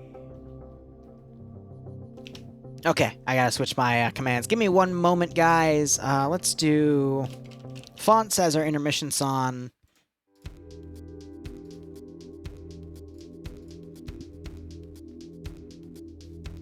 No ads. Well, yeah, if you're subbed, you're not going to get any ads, I know. But, yeah, I mean, you're just going to hear me ramble about the next round. So, our map is Kujari. Oh, no, I'm getting drunk, which means I'm craving a Papa John's stuffed crust cheese pizza again. No. No. Damn it. I need to be saving money for the mortgage, though. Let's see. This is round 2. Round 1 will officially be a draw. Where... Man, I don't know about you. I'm so Independent. glad I never had to take a single fucking Zoom class. I graduated right before all that shit happened. What? Huh? What do you mean by Zoom? Like Zoom, like the video calling classes that all the public schools have been doing. All right, I'm going to be honest with you, Barb. Having a virtual class saved me from taking one of the hardest weed out classes ever because the fact... I'll give you the story. Let me finish my commands real quick, though. Yeah, sure. No, I don't mean like online class. I just mean like the Zoom 24, like all online classes. That shit with like the forced webcam stuff, that would kill me. That would. Yeah, that's fair. I had those, but I'll explain in a second. Yeah.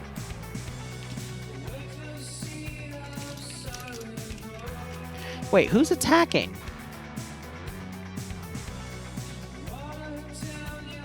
Oh, there's a slash by the fortify, that's why.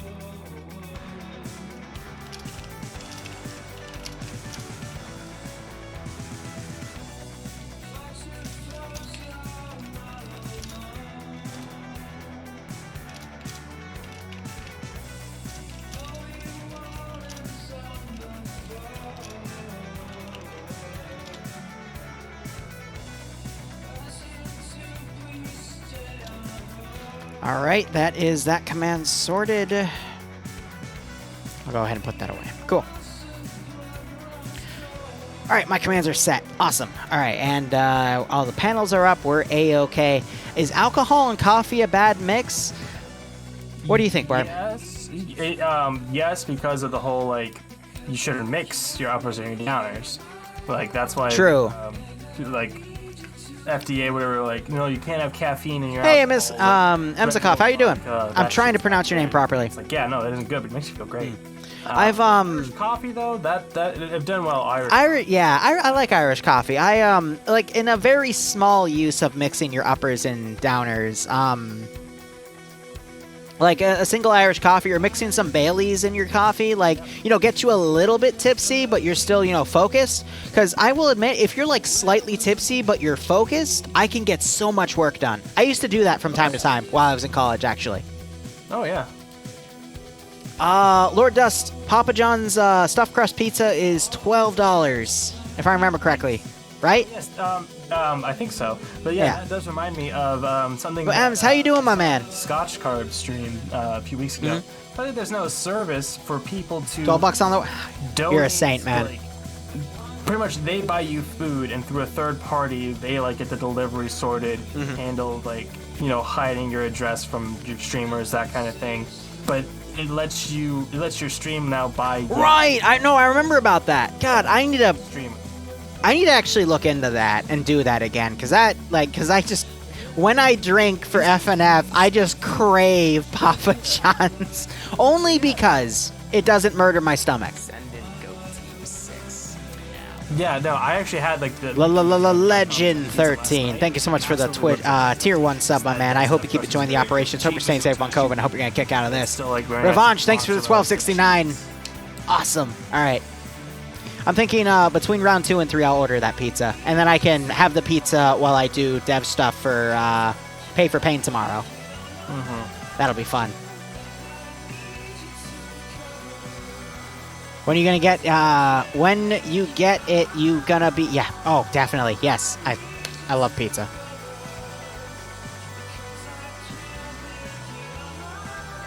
Used to do that to one of my favorite streamers, but one night he got 10 pizzas on separate orders.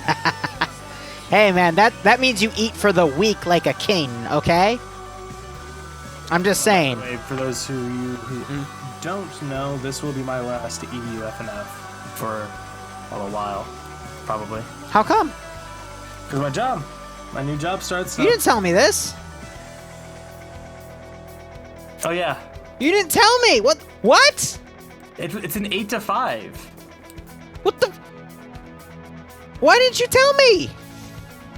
I thought I did. I'm sorry. No, you didn't. We were too busy pretending to be in a gym f***ing each other.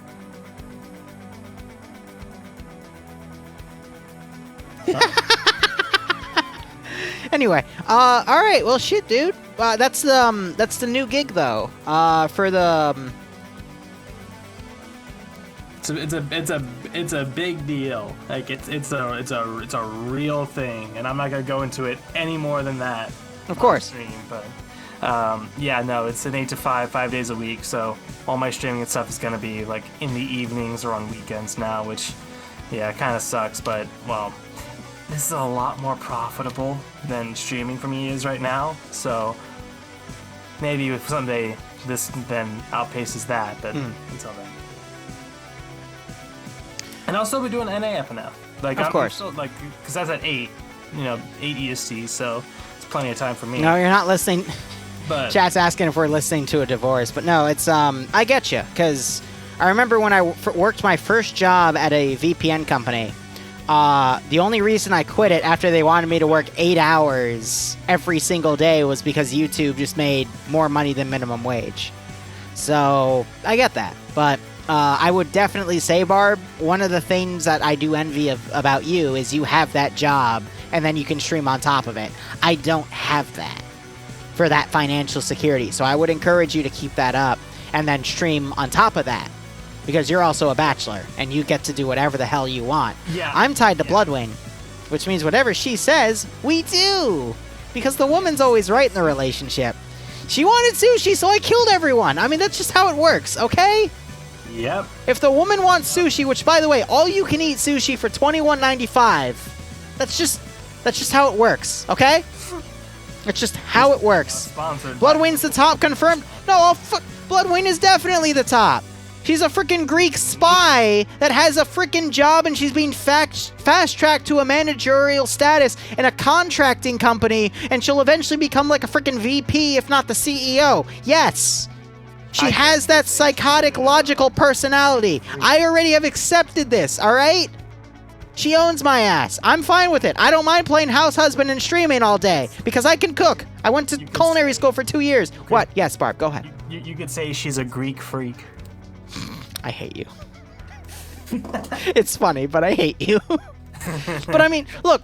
So that's the thing. No, you here's the deal. Here's the deal. You envy that about me, and that's I envy the fact that you have that job for that financial security, but I know, yeah. But I'm not ever gonna get that because I value all the streaming I do too much. Friend who like crushes your pelvis every night on the full moon and that kind of shit. When she wants to. Exactly, on the full moon. But here's the deal. If you get a girlfriend who's literally at the lowest a 9 out of 10, who has a smoking hot hourglass figure, and has been fast-tracked in her job, she makes more money than you, she looks better than you, and you still question to this very day how you got her in the first place because it was literally a king of the hill in high school to get her, I'm just here for the ride at this point, okay? Because that was Bloodwing.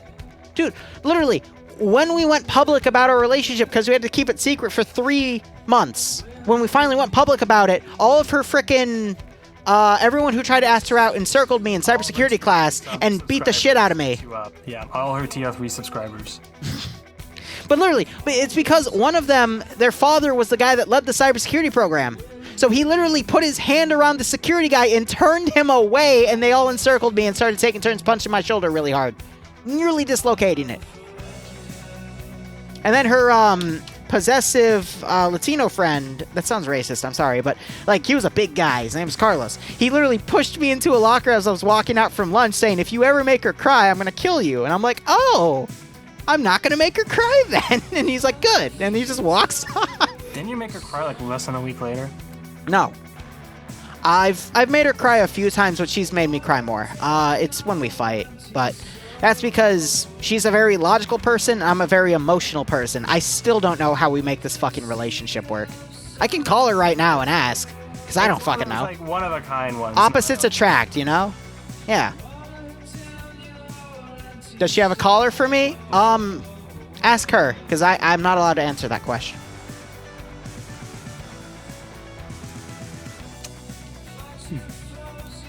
Look, I'm gonna be honest with you guys. I'm one of those types of people where I have really low self-esteem. That's why I hate my own voice, for example. When people say, oh my gosh, why does this little prick have so many viewership when he has this shitty little voice? And I reply with, dude, I hate my voice more, all right? At least you don't have to live with this voice, okay? I want something deeper like what Night Owl has. Well, I'm not gonna get it without chain smoking. I don't want to do that to my body, but... It's like, you know, you have a face for radio and a voice for writing books. Yeah. And you can't write.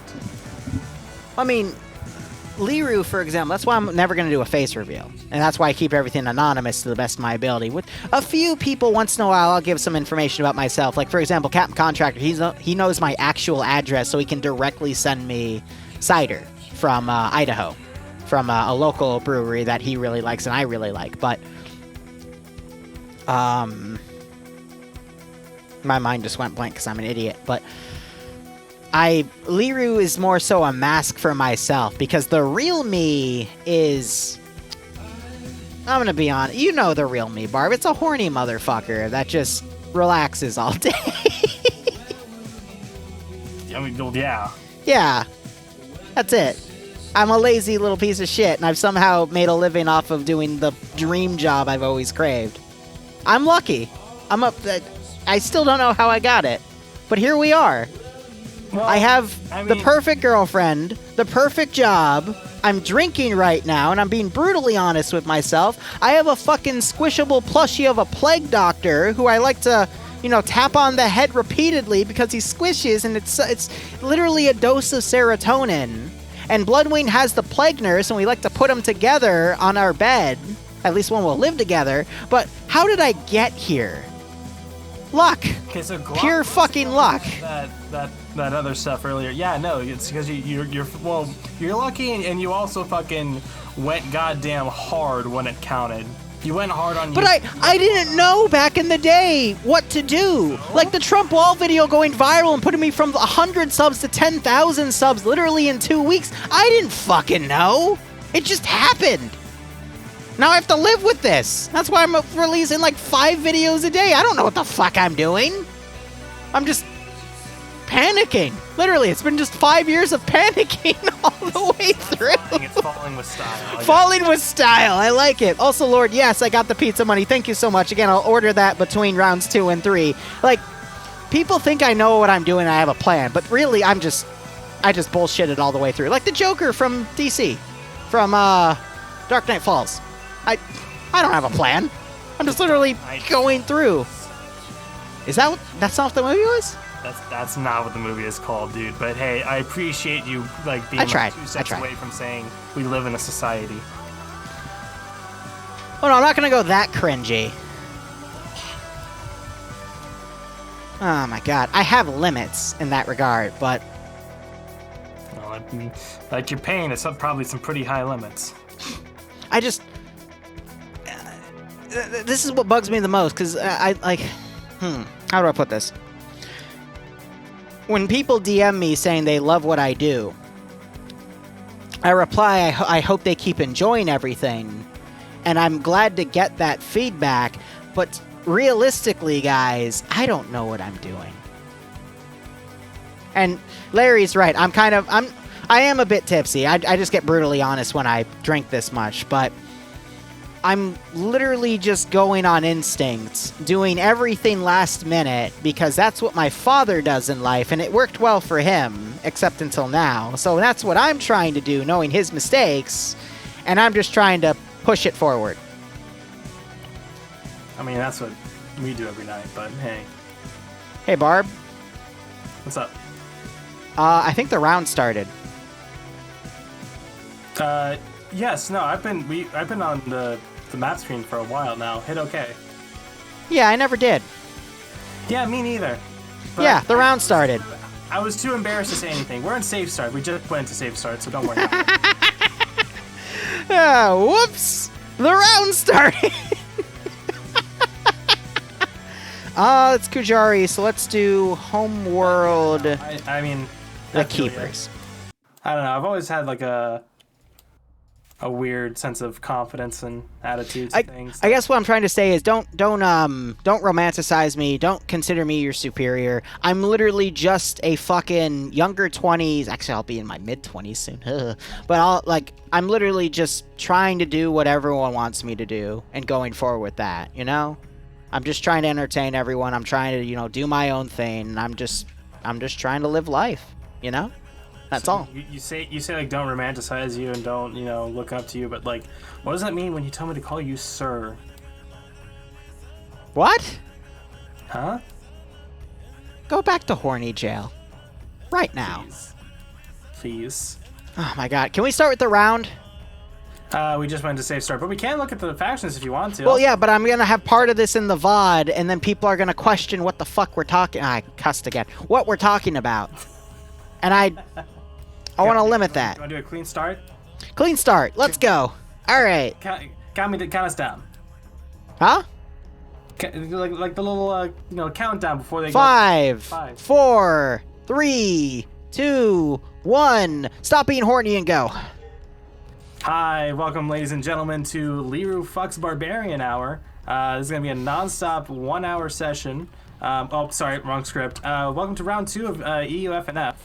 Why do you always confuse what we do on Chatterbait with what we do on Twitch? Why? I mean, it's just so similar, Twitch-Chatterbait. Like, it's so...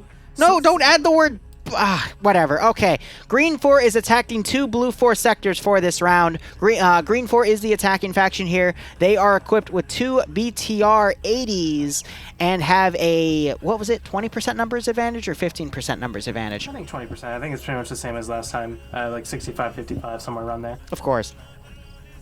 And blue 4 is defending with a 1117 and 2 M2 statics. For those of you saying in chat that that's my Twitch career gone, don't worry, buddy. That was gone a long time ago. But regardless, we have blue 4 as the defenders being a Desert Marpat camo with your standard 5.56 rifles, M249s, M240 for the squad, the machine gun team weaponry, and a Carl Gustav who's going to be used by Bassbeard today in the Charlie 2 faction.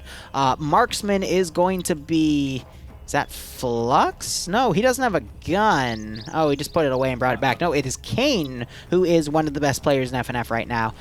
They are the members from UPSC, which is actually a subsidiary of players who are from the old guard of the 501st back in 2018, where I was part of it. And I can attest that they are very, very good players, along with Scandi Recon here. But otherwise, interesting enough, I do see an FK badge on Silver Jojo, that's it. Normally you only see, it used to be Olaf, but he switched, so now it's Fred from FK, but I guess he's starting to bring more people in, which is great. I love to see more representation from multiple different groups. What up? My Arma and my OBS just crashed, so I see. I'm gonna be a second before I get back online. All right, I will cover for you, and I will keep my mic going, so when you stream, you'll still get my voice in. And it did just say you disconnected, so hopefully you'll be back soon.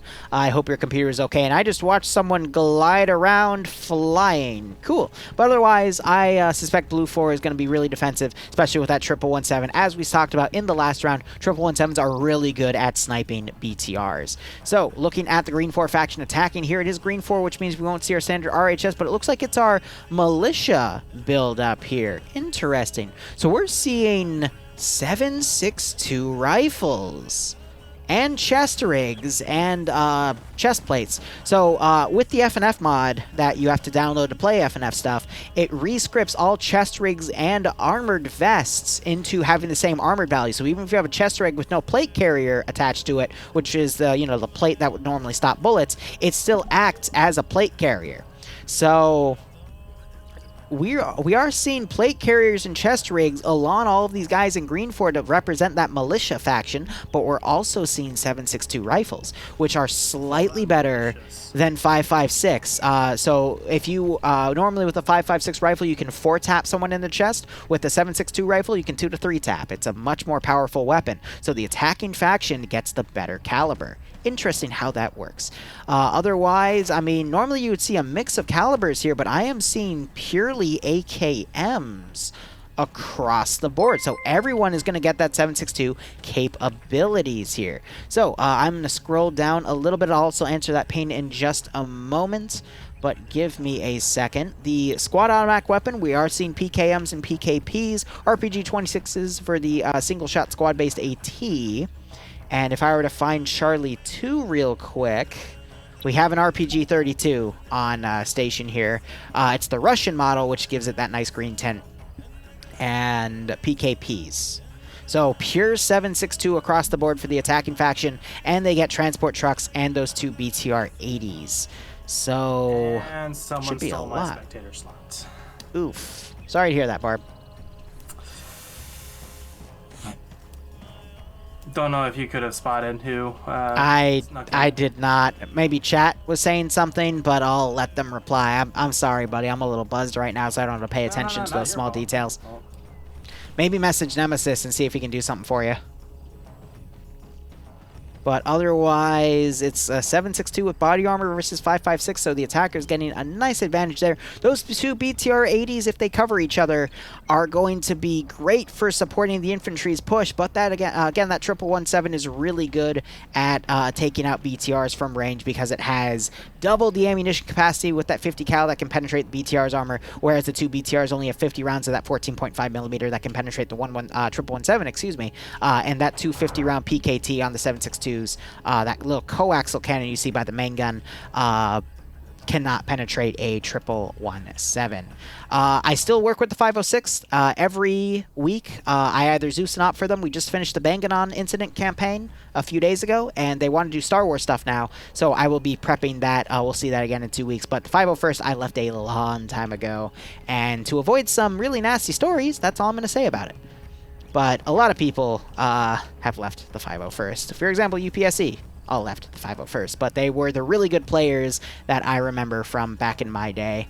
Clown, who is the leader of the UPSC, he used to be the head chair for training people in AT, where we had a really high fail rate because of how difficult our exams were, but I was the second chair under him in that department, and every time we passed someone, we knew for a fact that that single person could destroy everything in the AO, from ground targets to gunships.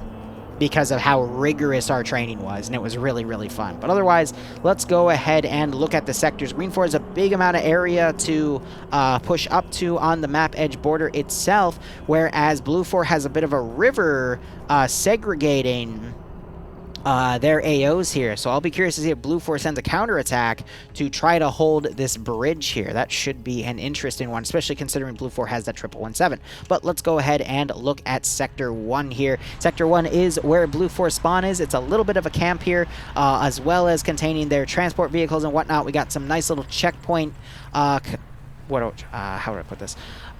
The checkpoints are from the mod ZEC, and it appears to be the modded version of CEC, which is actually, ever since a few months ago, was added to Cup in itself.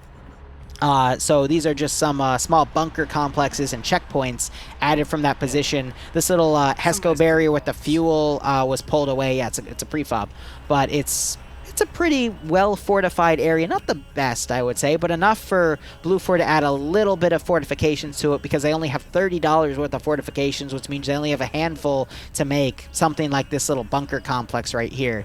It's very limited, but it's going to force Blue 4 to really utilize everything to their ability. We already see a squad charging up to potentially use this compound here, led by Emzikov, who is a fellow partnered member on Twitch, who I respect in that regard. But he is a really good Czech player, and he leads the rest of this Czech team to hopefully He plays keep chess? Czech. Oh, Czechoslovakian, you little forehead. But that's okay. They are going to fortify this area and try to prevent Green 4 from coming in. But overall, not a bad AO to start with. With this being only 2 sectors, though, I think Blue 4 is going to divide evenly among them. The second sector is in a small town itself. We already see a lot of forces being deployed within here, and they are going to try to fortify this to the best of their ability. This river, though, leaves a lot of room for Blue 4 to try to hold any vital checkpoints. Green 4, they do have 2 BTR-80s, which are amphibious, so they can't cross the water anytime. So holding this checkpoint might not be Blue 4's best bet, but that river, it is a natural way to potentially try to catch some units out of position. Looking at the map before I crashed out, it was looking like charging the bridgeheads and holding each of them would be a somewhat viable tactic for Blue 4. On what you say. South of where their safe start ends. There is that bridgehead to the kind of southwest of that peninsula, as well as maybe just doing some wide patrols across the river itself. But if they utilize this correctly, it should be very hard for any Green 4 forces to get across that river, and they'd be able to hold it pretty resolutely, I'd say. Yeah, I could see Blue 4 doing some rush strategies out to try to cover the southern side of the river that's in no man's land right now, but with Green 4 already getting mounted up and ready to charge Thunder Run style, I don't see Blue 4 holding the river area, because it's just too much territory, especially some of it going out of their AO. They need to get across it, because those are the most natural choke points and bottlenecks that exist for the most part. 1117 is going to go across the river. It is also an amphibious No, it's not an amphibious vehicle. No, I don't think it is. Did they just? They might have just flooded the engine. No, they got out. No, no. No, the engine stopped as soon as it got fully submerged.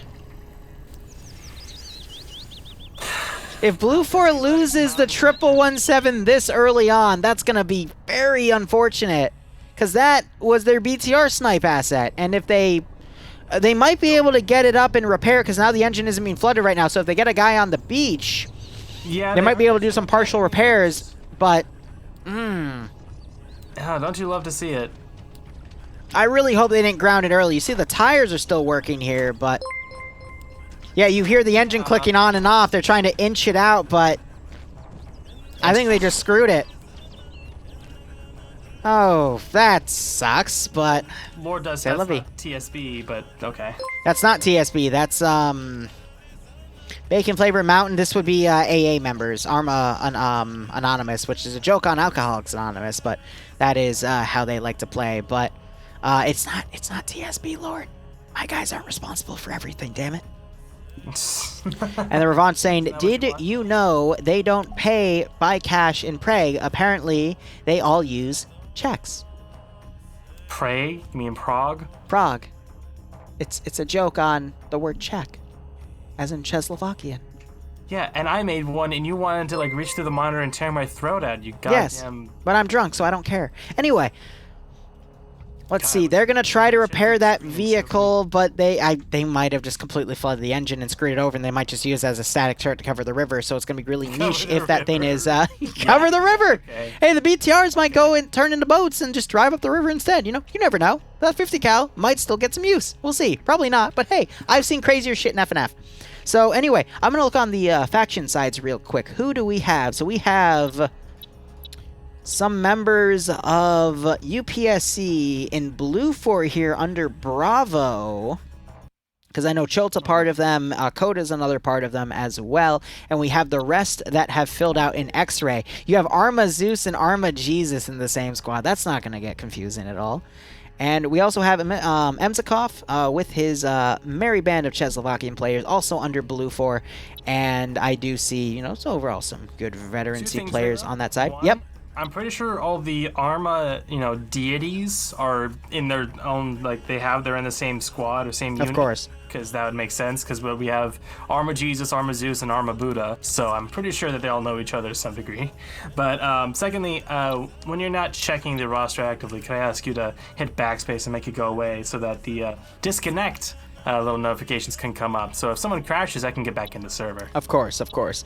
So I'm looking now. We have Scandi Recon on the Green 4 side with some players of TSB. So we'll just have to see how that goes. But with this being a sector fight, what it means is that Blue 4, as long as they have someone in the sector, Green 4 cannot capture the sector when they enter it.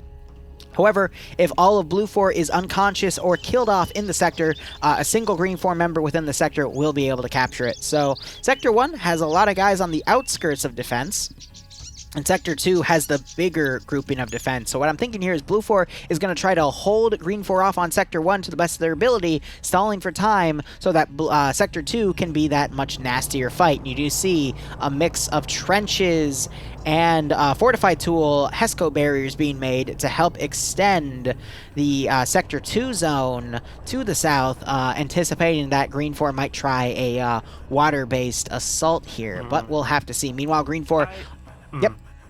Well, I was going to say, with the two sectors being so close to each other, I feel like we'll have to see who's the better Arma player between Zeus and Jesus. In second, I don't think burning the candle will do too much, but it's pretty much the best they got to work with.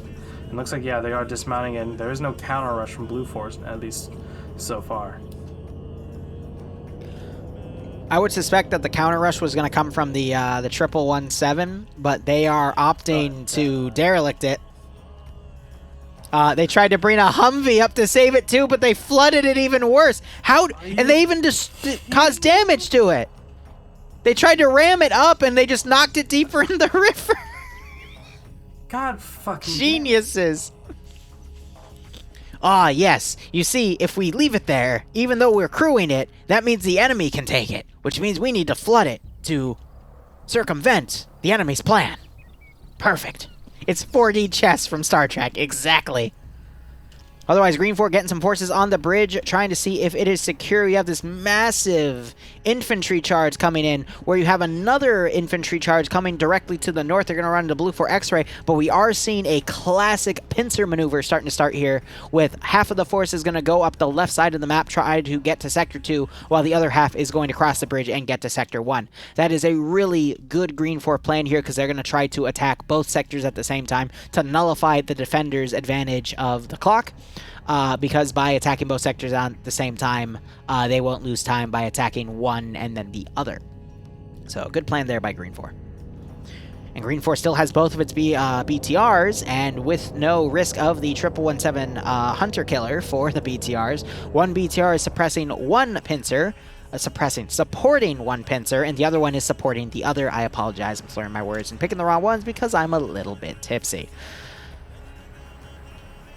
All right, so we're going to see probably another few minutes of maneuvering. We might see the left pincer here. I'm going to call the group that's still on the mainland on their side of the river, who is going to eventually come up and try to cross, potentially even assist the other pincer on attacking Sector 1 here, or just go around and start putting pressure on Sector 2, but they're going to run into Blue 4 X-Ray any moment, and Blue 4 at least knows... Disconnected. Yep, you can get on now. I always wait for you to tell me to get on. And you're coming back. I'm going to put my roster on again.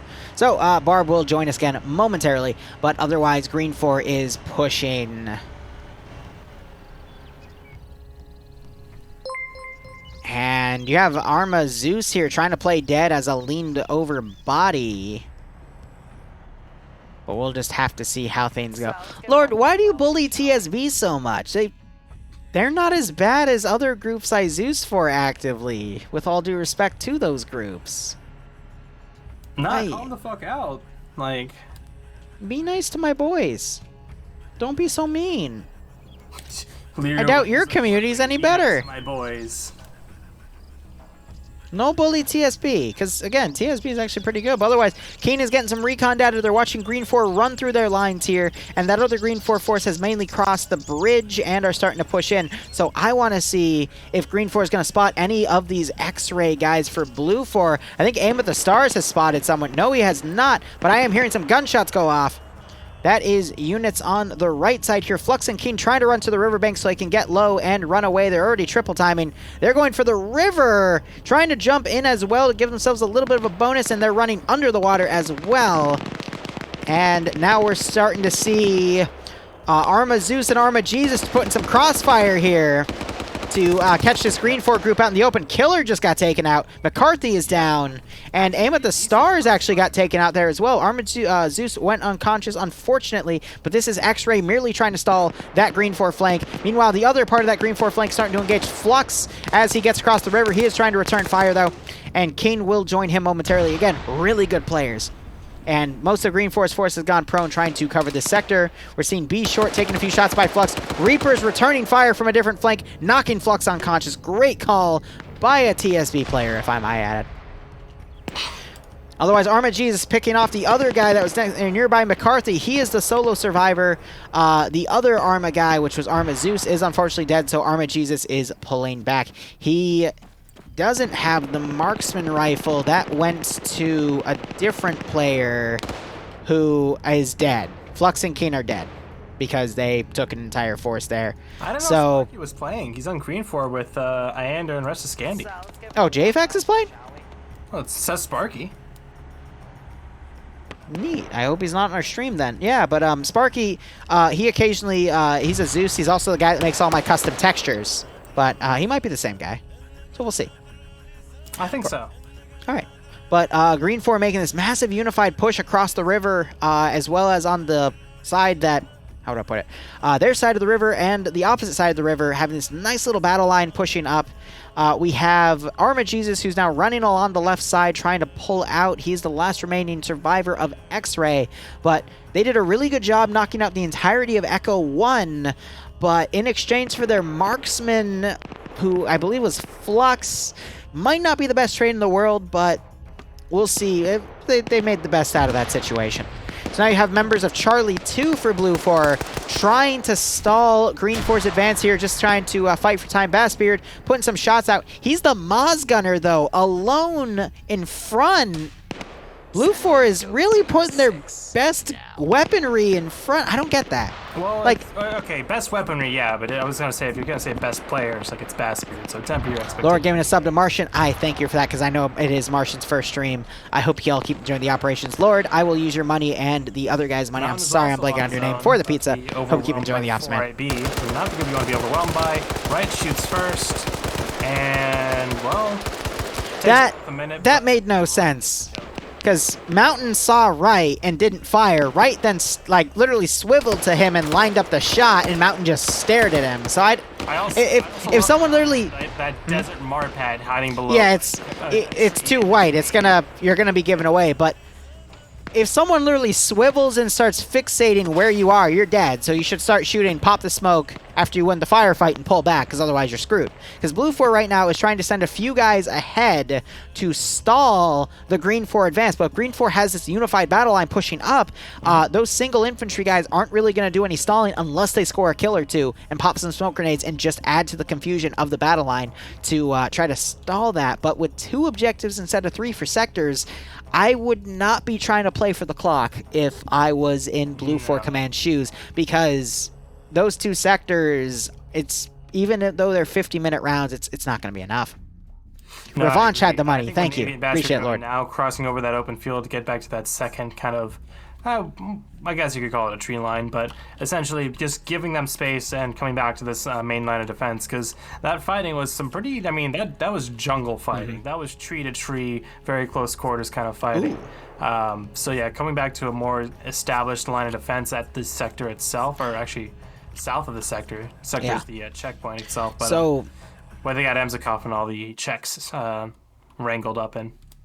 Green 4 collapsed its left flank on their side of the river and instead is pulling it to the rear of the right flank to get all of its forces across. They still have a small group on the left side. It's probably going to follow through going along their side of the river to get Overwatch on Sector 2, but by combining that flank and just adding to this massive unified battle line, especially considering the space of this area between the black zone, which is out of bounds, and the river is less than a click for this many guys, we haven't seen a unified battle line play in FNF in a very long time, but this is the perfect AO for it.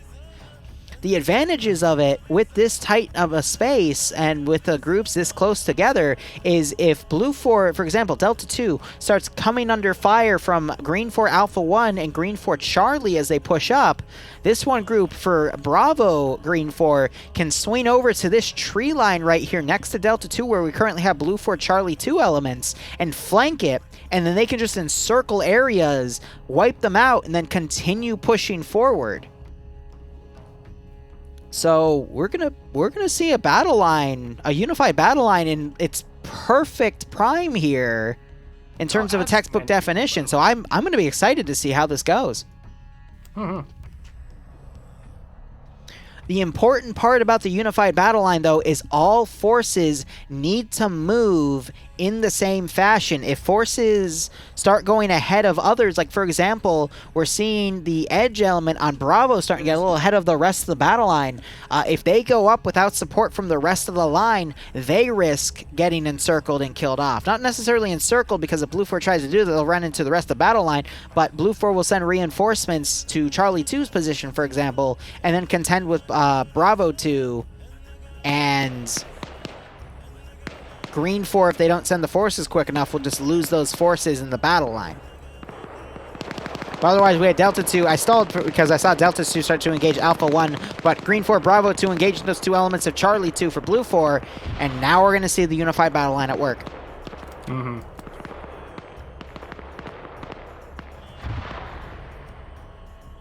Yeah, right now, Green 4 really wants to keep up that pressure and try and cause as much chaos. The fact that we have Bravo 2 over here on the east that's kind of wrapping around.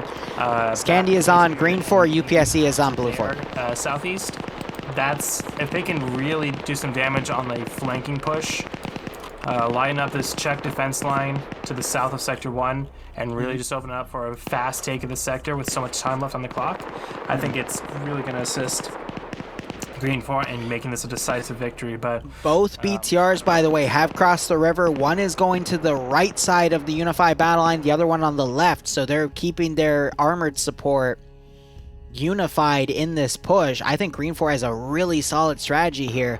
They just need to continue to move their forces along the battle line, and when they run into contact, the commander, who in this case is Azariah, of course it is, he needs to make sure that he has his platoons maneuver when they need to. So again, Bravo 2 is going to continue to go forward and then hook left, encircle this first sector, and hopefully just steamroll it. And then they'll just rinse and repeat for Sector 2. Sector 2. Yeah. No, I'm absolutely with you. With the limited area they have to work with, that just straight across battle line isn't too terrible of an idea. They've clumped up more to the west now, using the lower ground by the river to kind of go around the defenses. So they'll run into Panzer if they continue along this river, and then from there they can use the rocks in the hill to maybe set up a base of fire and get some shots on both Emzikov's garrison up here to the south, as well as Theki and Dardis and all these guys here at the checkpoint sector. So one thing I noticed was Echo 2 for Green 4 was firing at the smoke grenades thrown by Alpha 1, but I think they quickly rectified that before it turned into an actual blue-on-blue incident. But with the fact there's only 2 sectors, there is still 35 plus 2, 36 and a half minutes left to go. Green 4 has a lot of time here to work with. They could probably get Sector 1 in 15 minutes tops, leaving the rest to maneuver on and get Sector 2. But with this massive maneuvering of Bravo and a Gamma element, which is one of the APCs who has rode up the right flank. By the way, it's Stanners and T5 Bay in that BTR. T5 Bay, my second best pick for best players in FNF. Let's see, is he gunning? No, he is driving and allowing Stanners to gun. So, him supporting this element... Stanners to gun. I like that phrasing. Like, okay, look. T5 Bay's T5 Bay is the type of guy to literally get behind 5 or 6 dudes and just murder them all.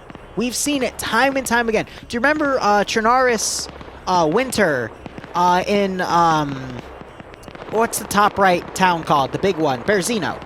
Do you remember when he got behind 5 guys and just annihilated them all? By the apartment complexes. Him alone. Yeah, it was brutal. But he does that like at least once every few weeks. And him gunning in a vehicle is no exception. But I know he drives as well. Go ahead. Blade and Emzikov and all their guys. I play favorites because they've earned it. Dropped. One of them did just outside, and it was Mispier. Mispier got dropped. He was light AT, and they actually are leaving that. Yep, they're mounting up that Vic. They're going to drive out and try to get reinforce the sector itself, realizing that Green 4 is starting to push up and get close to their position. Yep. I'm going to be honest. And they're bugging out. It's not a terrible idea. I agree with that, but you got to consider Blue 4's place here. Does Blue 4 know that Bravo is, for Green 4, is all the way up there? Because if they're leaving that defensive line early just because they're coming under contact, that means Blue 4's plan is to just constantly pull back to Sector 2 as they take contact. I wouldn't say which means they're so much. I think there was a lot of suppressive fire going in on their point on that. Yeah, but they've made a battle line to deal with the southwest. So when that battle line starts getting tested, why do you instantly fall back? What that tells me is that Blue 4's plan is to keep inching back to Sector 2, again, trying to just eat up time on that clock, because now they're going to set up a defensive line on Sector 1 itself. But with only 2 sectors, I don't think that's the best idea, because if there's a 3rd sector behind Sector 2 where they could do that, definitely. No-brainer. You know, work that battle line. But with only 2 sectors, that means a third of that time on the clock isn't going to be eaten up naturally. So you're really putting a lot of faith in your defensive lines, so that there are going to be some positions, I would assume, at Sector 1 where they're going to hold. But I'm already seeing Blue 4 remount, and they're going to pull back. And that's going to mean there's going to be another 30 minutes of game time for Green 4 to spend a third of that at most maneuvering, and then 20 minutes attacking Sector 2 itself. I don't see it.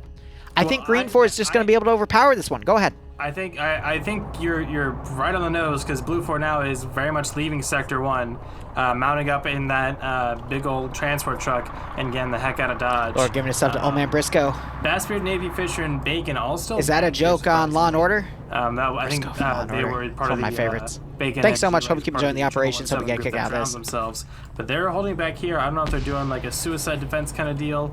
They have to be. Just to stall the clock. 4IB now coming in from the south, approaching under the cover of Paladin and Koak and Stathenberger's groups over here to the south. So they're going. They're running on foot, and they might get opened up on. But I mean, they're falling back. They're running on foot. I don't get it. Like, okay, don't get me wrong. I get the strategy because I've seen the strategy time and time again. But on this AO, and they're even detonating the explosive charges early without confirmation. I don't like it. They're thinking Green 4 is maneuvering a lot quicker than they are, but I have the bias of knowing Azariah, aka Lone Survivor of Us. He's very methodical with where he puts his forces, but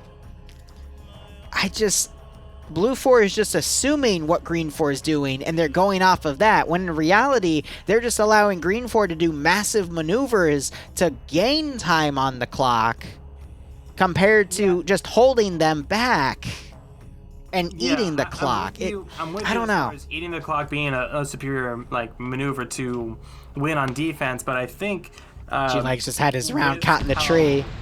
Oh, no, it went by. Garrisons at the last minute, Blue 4 Command went, no, bring him back with how much fire is it. And to be fair, they have a very good pincer movement coming in. If they had saved flare. it, they would have just died. I don't think that would have been too No, much. I agree, but it would have stalled the clock, which is exactly what Blue 4 is trying to do here. They're instead doing a unified defense on Sector 2, which for a 30-minute fight, well, okay, it'll be a 25-minute fight considering Green 4 is maneuvering the fact that G-Legs is still in the AO trying to stall with his GL, but there's too many forces to overpower this. A 25-minute fight on a single sector is going to purely risk it to PvP instead of working the clock to your angle. Yeah. I think if Blue 4 kept this force right here, but pulled back half of it, at least keeping gamma elements in the AO to hold, to stop this unified push coming in, I think it would have at least bought them an extra 5 minutes, which could very well make the difference for this round. No doubt. I will say also, taking a look from the checkpoint itself, defending through that jungle, even though it's only maybe, I don't know, 40, 50 meters, like 20 meters thick at certain points, but not that thick is what I'm trying to say. But the fact that it's there would make that a semi-decently hard. Hi, I'm tall. Do exclamation point FNF. They have captured now, so that's Foxtrot. But Mega Foxtrot. They went, you know what? What's M in the military alphabet? I forget. Defensible position back towards Sector 2, so I think they elected to hold that. I'm with you as far as, like I said, burning that clock and, getting rid of something that Green 4 can't get back. Mary, no matter that's it. What. No, N is November. I mean M as in Mike. Yeah, no, it would be Mike. You're right. I don't know. I feel Mike like this is Michael. going to be Blue 4's best chance in the same way. So, I mean, let's look at Blue 4's AO, because I'll give them a little bit more credit here. They have some massive open fields to work with in defending against Green 4's push here, and they identified that Green 4 has a lot of their forces, if not completely, on this side, meaning they can stall them in this open field. And if we look towards the border, Green 4 only has a little bit of room to get on the tree-lined edge on the eastern side, where you have Blue 4, Charlie 2 elements, and Gamma right now to walk that in for a little bit of cover. So I could see Green 4 stalling units out from this open field. You have Echo 2 for Blue 4 digging this massive trench line with, that's UPSE elements who are the best of the cream of the crop, similar to Scandi Recon, to hold this line. So they have their veteran players covering this. Also, we have Legs, who just got walked up on by Paladin and mag dumped, unfortunately. But they're going to try to hold this open field. The issue is Blue 4 lost their 1117 early on in the river because they didn't realize that it wasn't amphibious and they tried to rescue it, and they made it worse with that Humvee. So Green 4 has those 2 BTRs to give fire support. So where is the Charlie 2 gunner? For legal action, it was Echo 2. He's on an M2 static. Yep. So he has the ability, along with Wheaton, elsewhere in this sector. They're both set up on rooftops inside the town itself, but they definitely have that ability to pierce through the beach. You're right. So those M2s have made really good positions. I really like Legal Action's fire port here for the M2, watching down that MSR. And then if you look, Bassbeard, who is the Charlie 2 Matt gunner for that reloadable RPG with his assistant Navy, they have that. It's not even it's not an RPG, it's a Moz, my bad, but either way, it's a reloadable AT. They have 6 rounds between them, and they're on a little bit of a hill, so they can deny any BTRs pushing through, and they have the ammo, 3 shots per BTR to make those hits. So Blue 4 is really banking on holding this open field, and in the past, defending factions that have all this open terrain are actually going to be more successful than other events where there's more forest for Green 4 to move up on. So I actually see Blue 4 strategy now. I see why they pulled back from Sector 1. They're going to try to hold this pretty hard. I was trying to say with that first sector, that jungle, like, they didn't have these big fields. Yes, exactly, Lord. Thank you for the military alphabet. Southern Garrison, which is why I'm kind of surprised they gave that up so easily, like we were talking about. But yeah, comparing the Sector 2 immediate perimeter on the front versus, Sector 1's perimeter versus to Sector 2's perimeter. Yeah, Sector 2's perimeter. Look at these big open fields. You can shoot from miles. Yep, they wanted all hands on deck on this sector, realizing that Green 4, the attacking faction, was using all of their force to push up this MSR. And even then, they still have Alpha over here as a vanguard force, but they're realizing that their attacking faction, Green 4, is pushing everything up there, so they're starting to adjust this force to pull around. The question will become, can Azariah see this issue and pull forces around? The one issue I am seeing, though, is Blue 4 is not washing the southeastern flank, and we already see the entirety of Bravo starting to come up this forest. That's going to take out the Charlie 2 team with that Maz and open it for the BTRs to push with infantry over this open area, or you'll see the entirety of Green 4 start shifting to the southeast along this forested area to start bypassing Blue 4's defense line and get into the sector itself. Who's commanding here? It's Pads, who's a good player in his own right. He's gaming with Pickles on the multi, by the way, but will he be able to send forces to adapt to hold off against Green 4 Bravo? I think it's going to depend on when they get spotted. If they get word from Batspirit or Navy, I think actually Batspirit has spotted them. He's looking out into the woods. I'm not seeing anyone. I think you might be hearing that faint BTR engine from that golf group. But otherwise, yeah, it's just gonna be on when they actually spot them, when shots start flying out. We do Barb, real quick. Give me 2 seconds of radio silence.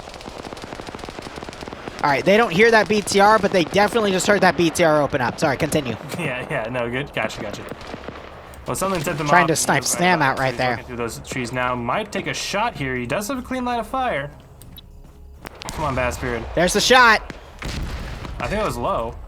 It was low. It caught the tree in front of it, so that BTR. It is T5 Bay and Sanders, 2 really good players on Friday Night Fights. They saw that explosion. They're immediately repositioning, so Bay is trying to back that BTR up.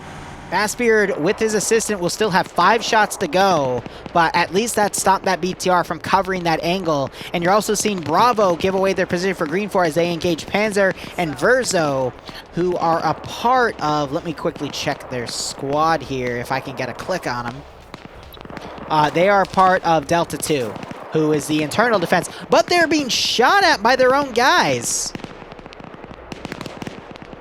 So Standards and T5A, they did the right thing by pulling back and changing their position. T5A actually hopping into the commander's seat and trying to spot for the gunner, trying to spot that team for Standards in the turret.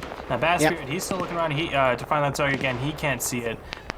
Just a bit too much terrain in the way. But yeah, T5A and Standards absolutely playing this correctly. Repositioning, not sitting in the same spot. When a rocket comes in, usually there's going to be more following it. 24 minutes, 8 seconds remaining. Green 4 doing a really good job. You're seeing Azariah shifting all of his forces. He's keeping one element, which is now just the BTR, to harass that trench line. And that trench line's firing at Green 4 as they try to come into this tree line here to push in with some concealment and cover to get close to that trench line. Seeing some return fire going off as well. I think Az is doing a really good job, aka Lone Survivor of Us, who is the Green 4 commander, in getting his forces to bypass this Blue 4 line to get into that sector. But Blue 4 with UPSC, again, best players, I would say, cream of the crop, similar to Scandi Recon, if not superior because of what happened in FNF Titans, is doing their best to hold. Well, okay, if you 3-0 Scandi Recon in a community versus community bracket, that gives you the right to say you're better than SR, in my opinion. Like Superman versus Batman. How much time does Batman get to prepare? It's that kind of argument. According to Titans, 2 minutes. You get 2 minutes to prepare before the round begins. But we got Arcor bandaging and Blue 4, of course. But Blue 4 is pulling off of that trench line, realizing that Green 4 is coming close. They're going to resort to a town defense, and I'm going to be honest, it might not be enough, especially with this trench line now, which helps obscure Blue 4's lines, and Green 4 could potentially go on the opposite side of this trench line and use it to their advantage to overwatch the town with how far it extends.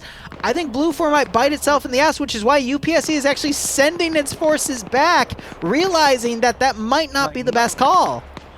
You hold the line, or we shoot you for retreating and being cowards. All right, Commissar Barbarian, but let's be honest here. If they lose this trench line and give it to Green 4, I think Green 4 might be able to just complete the steamroll here.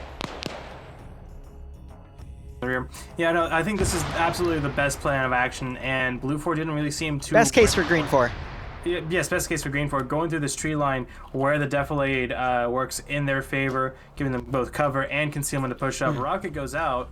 Don't get me wrong, Blue 4 has dug some new trench lines to hold against that Green 4 advance, but they don't have enough manpower on it yet. I'm thinking UPSC might come back and get on those trench lines because they're the giant trench models, which is why they're so big.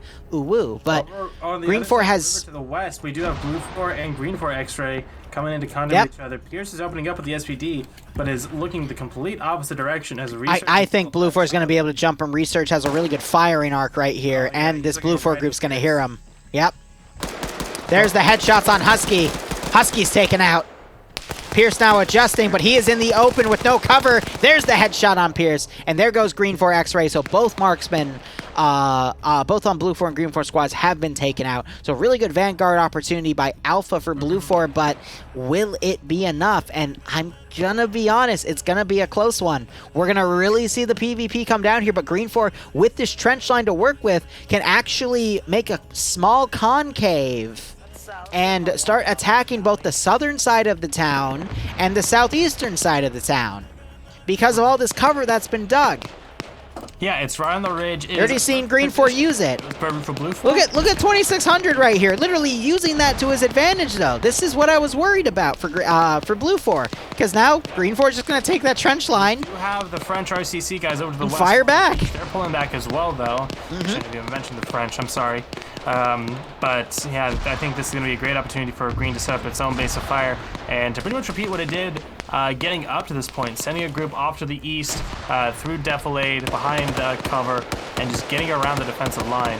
If they go right where Ash and Tackleberry are, if they were to go north of that hill on the other side of the fork in the road, like that would be a great position to work around to the north side and start hitting that sector. A lot of guys up there now. They've repositioned a lot of Blue 4 infantry, dug a lot of trenches. This is going to be cracks. So they're finally watch Gamma 2's BTR right here. It has the opportunity to go up in the open areas to the right of Sector 2 and potentially open up a new flank. We could also see Green 4 potentially mount up on a BTR and completely open a new avenue of attack, especially on this forested patch. That would still run into Blue 4's defensive line, but at least open up a new angle. So Azariah does have that option if he wants to take it. But it looks like, no, he is! Look at the second BTR! That's exactly what he's doing! Yep. God, I love Azariah! Look, here's the deal, Barb. If you train people on what to do in these situations as a Zeus that's been doing this for 5 years, and you see them execute what they're supposed to after that training is concluded, you can't help but feel a little bit proud when you see it in the spectator interface. All right, that's just me personally. Exactly the same thing, though, but I'm just saying. I'm just saying. The stacked up BTR, but I call that position and that route just like a minute before you started talking about it. I apologize on that, but I didn't hear it. But I'm still saying I'm just happy to see that, you know, some of the training that Sniper Wolf, What's That, and I used to do back in the day, rubbing off on some of the old guard of TSB. So now we're actually seeing it in action, and I can't help but root for my people. Have you rubbed off and FNF. Shut the fuck up.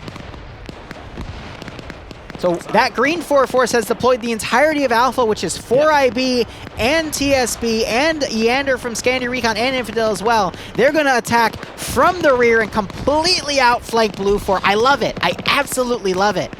And they still have about 16, 17 minutes to work with here to attack this sector. 18 actually. 18 and counting. 18 minutes. No, 18, 50 seconds, but... 18 minutes and counting. T-minus 18 minutes. So it's counting technical down. on me. Correct, fuck you. Sanders now pulling up along the MSR, assisting this northern group, giving a nice little base of fire. I love what Bay is doing. Bay is actually like starting up their engine, moving, and then cutting their engine. He's inching up to allow Sanders to, actually that's Rust BTR, my bad. But, where's, oh no, he's on the MSR. He's actually pretty far around. So he's covering Sparky's dead for Foxtrot 2. Sparky gets down. 0 kills to their name. I knew they were a shitter.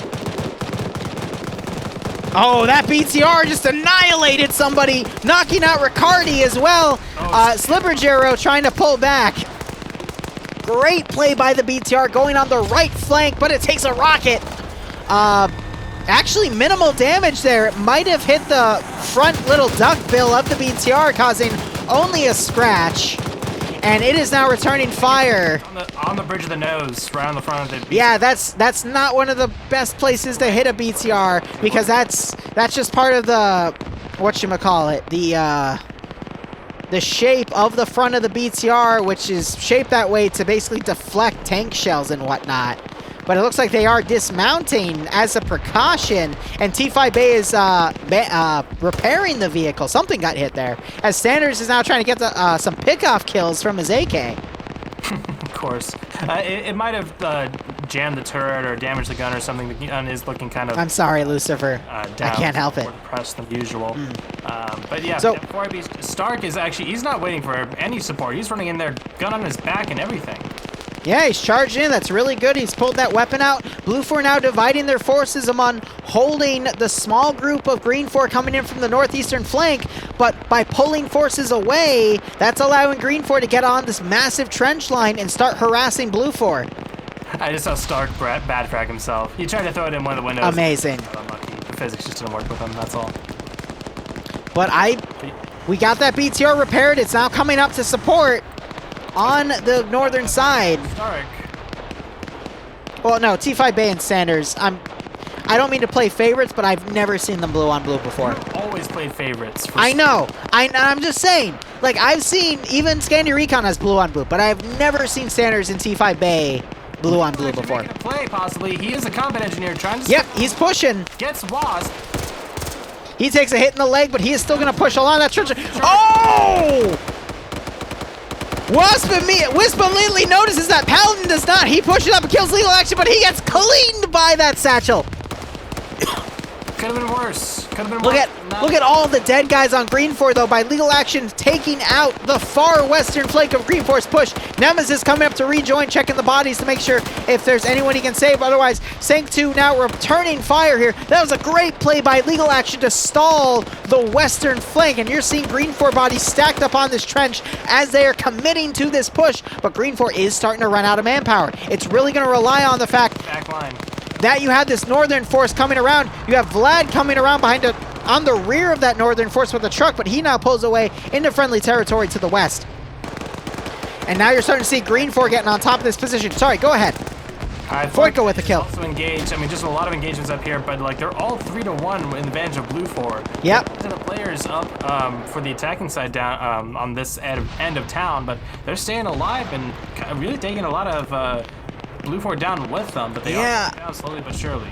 I'm going to be honest, Green 4 is starting to look a little light. If you look on the skulls on the left side, look at Bravo 2, for example, which was that initial force that pushed on the forested area and got on the trench line. A lot of their guys are down on this trench itself, and Blue 4 might just be able to hold. I just saw Foika get shot by Money there. And we just have Infidel and Reapers, a member of SR and TSP respectively, trying to breach in. And that Vlad is driving around with the truck running interference for the BTR as the BTR tries to target it, but Green 4 is running out of steam and, more importantly, manpower here, and Blue 4 might just be able to hold because of plays like what Legal Action did, taking out so many guys on that flank. I mean, he only really took out one, but he did definitely stall them out. And Well, no, it was before that. He still was engaging and taking out guys on the trench line. Yeah. Sure. Wow, Barb. Okay. I see how it is. I'm just kidding, but no, yeah. These individual plays sort of stack up. Trade right there. Yeah, like I think Blue 4 has this. Green 4, I think they spread out. They're There's like taking a little bit blue too on much. blue by 4IB. Really getting a spearhead into the town, and it shows. Like a few people on the north side, which the angle they came in was arguably the easiest way to get in, and they just Azrael's got wasn't, picked off. Anywhere near enough. They tried to do what they could with the BTR as well, but now it's pulled back again. I think it got struck by one of the M2s. Yeah, there's another BTR that's cooking off, by the way. I think the attack just fell apart here because Blue 4 was able to maneuver units around and just get so many kills off the sides. But because Blue 4 just did that unified pulling back, they've just been able to keep everyone safe. And I mean, for example, you have Reapers and Infidel. Now, Reapers is still unconscious right now, but SL Dream outflanking Infidel here, getting some shots up. Just stopping the rest of this attack because they're the only two left. Eander with a few other 4IB guys were taken out. And I think Blue 4 is actually going to be able to hold with quite a lot of units here. And now, actually, Standards and T5A have pulled around to the west side of town and are trying to ease up the pressure on the south side. Or, sorry, ease up the defense is probably a better way to put that. But they're doing what they can. I just think that it's a bit too little too late. They could It's GG. I'm going to be perfectly honest. Regroup. Yeah. I think the number of Green 4 that they still have, if they were to really organize and do... Okay, no, open the map and look at Sector 2. It's GG. I know. It's GG. Too many guys died on the trench line. I don't know where it went wrong, though, is the issue. I think they just lost too many people on the trench line itself. They needed to ferry more guys around, but even then, a lot of them got picked off. I think it's just a matter of the AO. Blue 4 did a really good job baiting Green 4 to come to the AO, but just with this many forces, which is why they kept doing those large pull-offs, I think it was just there was enough buildings for Blue 4 to kind of fortify everything and pull a good 360 and utilize this AO in itself. Ooh, another good kill from the BTR. Sanders on 8. Yep, getting some good pickoffs, penetrating with that 14.5, but you have Dreams running up. Is he an engineer? He is. He's going to throw a satchel on it. Oh, Dream, you Tesco just madman. I don't even know what to call you at this point. I think he's going to try to set it up on the BTR's rear itself and then dead it. He just has to pop it and then run away. And nope, he throws it instead. Perfect. Yep. 3, 2, 1. Oh! Great use of an explosive. T5 Bay is down. Stander's quickly trying to dismount. He spots Dreams and manages to take him out, but the BTR getting taken out was Green 4's biggest advantage here. And I think there's just too many forces in Blue 4 to hold here. That last kill was Stander's taken out. Double digits. He gets 10 kills for the round, but I think it's going to be a very pyrrhic. Whoa, are you kidding? 10 kills. Awesome. Great job by that BTR, but it just wasn't enough. The infantry fell short because Blue 4 just had too many guys in this town to defend in this all eggs in one basket approach, and it just worked. Sheepy is right. Liru says he's proud of Green 4 and the entire push falls apart. I almost commentators curse things like this. Commentators curse. I really can't. Infidel died. Traded with Mattis, who could still be medic back up, but you're right. Commentators curse. Green 4 fell apart. As did drop on the trench line, so he was one of those many casualties that you were... Michelangelo, thank you so much for the 6-month resub. Rip BTR indeed. Hope you keep enjoying the operations. Hope you're getting a kick out of this. Yeah, I don't know. I was criticizing. Sorry, go ahead. Well, it's just great maneuvers from Green 4. Like what you said about them actually thinking stuff through and maneuvering properly. Like that wasn't false, but just it didn't really work out in this case. It is entirely possible to make no mistakes and still lose. That's just life, and I think that's just the nature of this AO. Blue 4 has a lot of buildings. Right. Yeah, I know, right? Star Trek references, but Green 4 did everything correctly, but it's just the open areas of the AO to reach into this sector that caused them to lose. And we just saw Skip clean up the rest of the guys on the Green 4 trench line that was taken, but I really don't have something to say for what Green 4 should have done differently. I would have made the exact same plan here and still lost. At least So generally. No, I feel like it was nature of the AO. straightforward, but not confining this AO. As far as, you know, they have this thin stretch of the peninsula to work up until they get to Sector 1. After that, it really opens up. But I feel like I don't know. I don't want to say they didn't utilize it because they really did work around the defenses. They didn't slam their head into the wall and then grumble when it didn't work or when they got bloodied. They kept like maneuvering and trying to outpace and outposition themselves. And I mean, really, it's the nature of the town, because it's a thin little strip of buildings, but there's enough here for you to work with, and they fortified them really effectively, utilizing the 50 cals especially.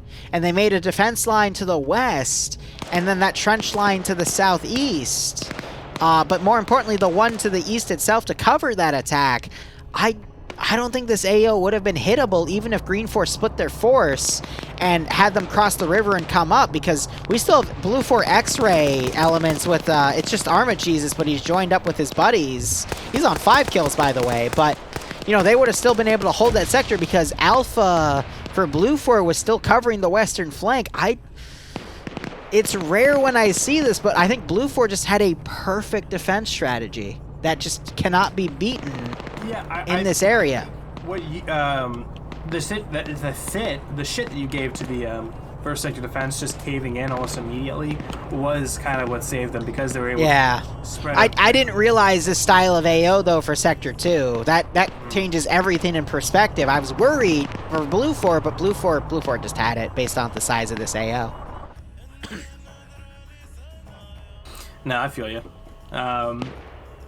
No, I'm absolutely with you though. Their planning wasn't bad. It just wasn't. The cards didn't fall in their favor. That's all. Nothing more, nothing less. Skip had to get his 5th kill on Koak here, just cleaning up.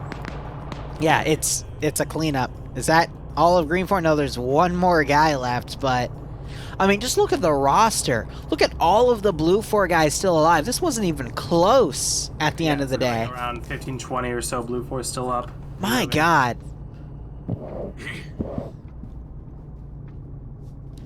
Just a stomp out at that point. So, let's give him a warm welcome, shall we? Who's the last guy? It's a 4IB member by Banks, and he's already under fire.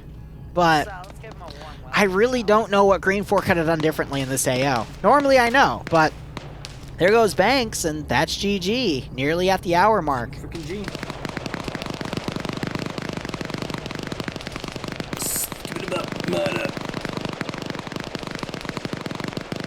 Alright, order your pizza.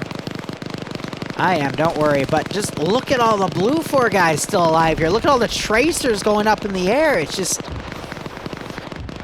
It's rare where we find an AO where I honestly don't know what went wrong, because everything looked right, you know? It just fell apart to the PvP at the end.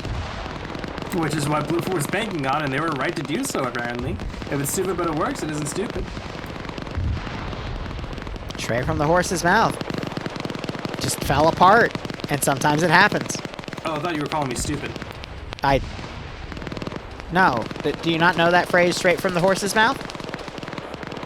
Well, I guess So, not. let's give him a warm welcome. Go look it up. It's a good phrase.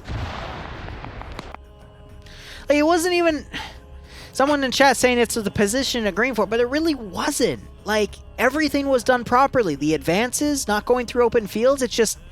Too many Green 4 guys got picked off as they tried to advance. It just... I don't know. I actually don't know there, and that's a little perplexing to me, because usually I know, but... Who knows? Better than straight from the horse's ass. You're not wrong there.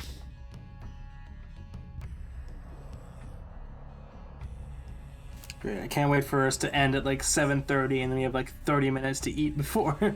Yeah, right? You're not even getting a chance to work on Pay for Pain. Yeah. Well, I mean, at most this will like end at 7:20-ish, but we'll see if there's any delays. delays with EU, F, and F? No way. No way! Right, that wouldn't happen. No, none whatsoever. It's okay, I got a pizza to order. Yep, Why are there no spectator slots? there are no spectator slots. Pog.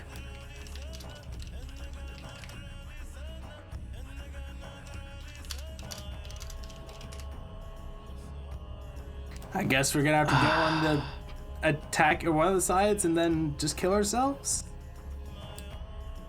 Liru and Barb COs. Oh god, is this the mission?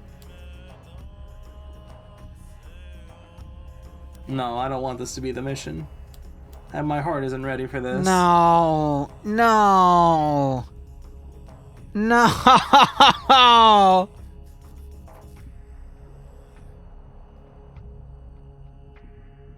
Oh no. Fuck. Oh no, no, no, no, no, no. RP has recorders. Oh God. I don't want to do this. I don't want to do this. I'm too drunk for this. Barb, I'm too drunk for this. Like, just... No, I'm not. My heart isn't ready either. What the hell?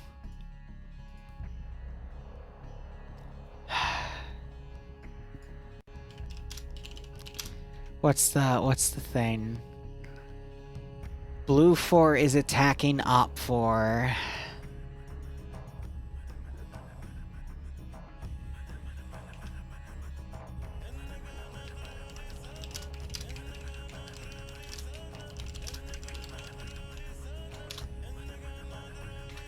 I swear to God.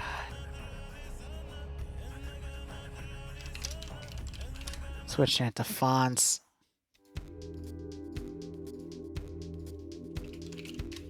Hey Andy, how you doing?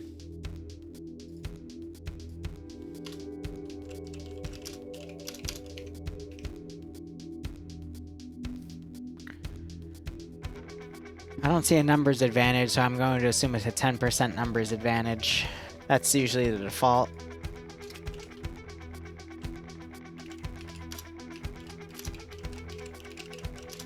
Because otherwise it would state there's no numbers advantage. 2 unarmed 113s, okay. I usually don't count the unarmed vehicles.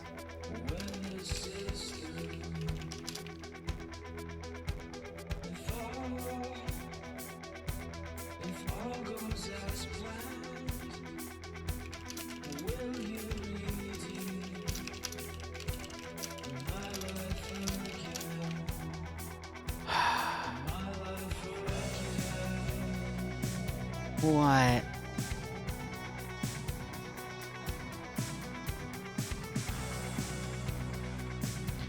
SPG 9, 2 BTRs, 2 chords.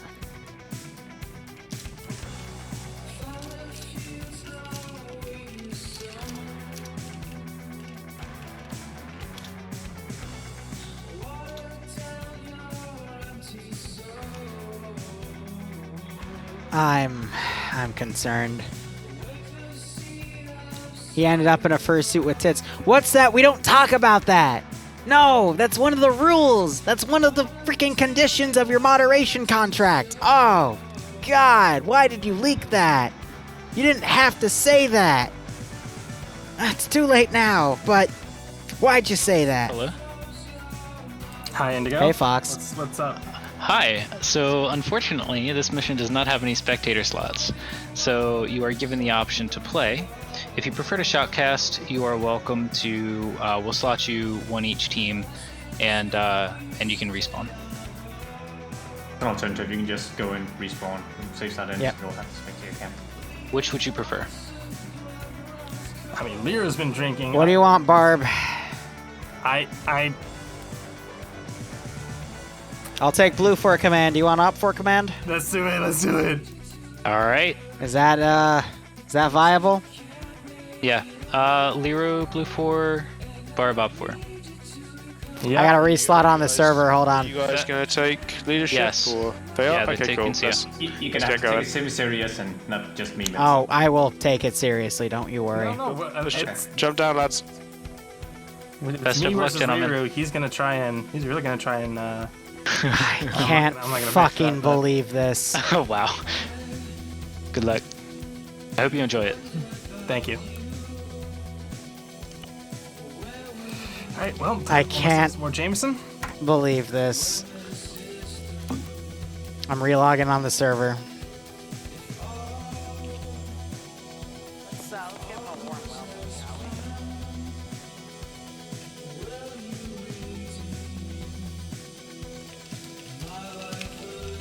we? So we are defending. Okay. Okay. I'm jumping down. Blue 4. 1RW Op 4. Zeus Blue 4.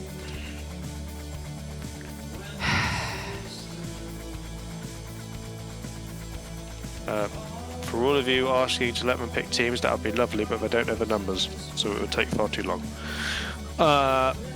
Red Strike. Op 4. Let's get AA Blue 4.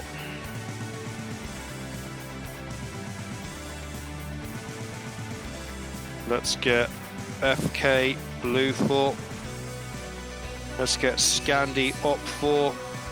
Get PLH Op 4. Okay, let's keep it up.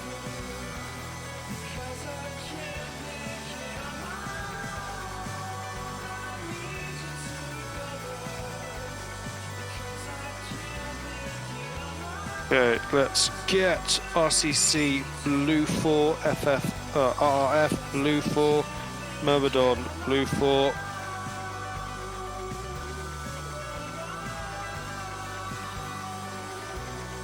To 115. If we've got players missing, if we've got players up in Centaur, gonna staff to have a look, and if they are, tell them to jump down.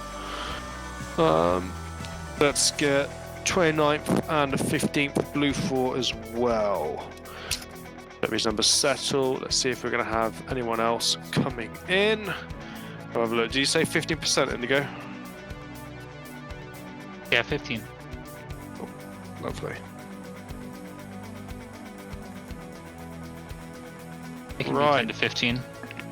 Cool. Let's get WCR on Blue 4. Well, there goes my pizza. I just ordered it. Okay, we are going to go through and assume that everyone who is currently remaining left is a Centaur player. If you're not a Centaur player and you've already been told where to go to where you're supposed to be and ignore me calling you out. Let's get Warlord Blue 4, 26,000k Blue 4. Collins Blue Game 4, Ghoster Blue 4, Green Fan Blue 4. Indigo Blue 4, Infidel C Op 4, Shib Op 4, Shib Style Blue 4, Kodak Blue 4. Let's see how these numbers look before we send the last guy. Be one way or the other for him. Big Sam, I think you're going to be going Blue 4, buddy. Who do I have on Yeah. roster? So what kind of mission is this? Doesn't say up top. No idea. This We've is got a briefing to come. It's a destroy mission. 2 caches. Okay. In fact, Indigo, you can decide which team you want to go on. I think it's pretty balanced at that point. I was already Blue 4. I'm just trying to find a slot. Cool. But Barbarian has a slot free, so I think I'm gonna do that actually. I wanna watch. Sorry, I only have a slot for Liru. Oh, you mean never mind. Coda, are you Centaur? I need 2 Centaur players on Op 4 to jump across to Blue 4. Any 2. Bring that number up to 61 versus 53. 2 Centaur players can just jump across to blue 4, and we can get this last show rolling. 2 of I you, get T5 any 2 Bay. of you, the 2 of you, please do so now. Anyone? Come on, I can't exactly pick and select because I don't know who's Centaur and who's not. Who does he get, though? If not, I just need 2 random volunteers to come across to blue 4. He gets UPSC. Oh, no! Any 2. He gets a Thank you, Emzikov as well? What? And he gets Scandi Recon? What? One more. What? Percentage needs to I'm be dead. an attachment for it to really be fair. Well, I suppose someone disconnected. I guess that brings it close enough. Cool, right, Liru, you've got a minute. Sort out your guys. Everything appears to be in order. I pass. Cool. Awesome. Let's look through, make sure everything's looking good. Yeah, everything's looking fine. Barbarian, you've got a minute. Sort out your guys. I don't need a minute. My team's good. Cool. Let's just check it's all looking fine and legal. Yep, you're good. Right, let's push through to our final briefing. I'm dead. I already know I'm dead. Like, that's both of the best fucking communities against me. As we're joining in, I hope you guys have enjoyed tonight. This has been a good one. That was a really good second round. Oh, this is dumb. As I said again, for next week, I'm gonna pray for we're gonna try and desync. push for 200 players if possible, so that we can test this dual line server. So Oh god. get you guys in, get as many as you can. It's got the potential. It could all go wrong. It could be a bad Friday, but at least we've tested it and we know whether or not we can do it. So we know if we can bring more people to the event. No. It's an important thing that we need to do. We really appreciate you guys helping us to do it. No. If it all goes wrong, I'm sure we'll be able to think of something to be able to make up for it. Indigo, you made this one? No.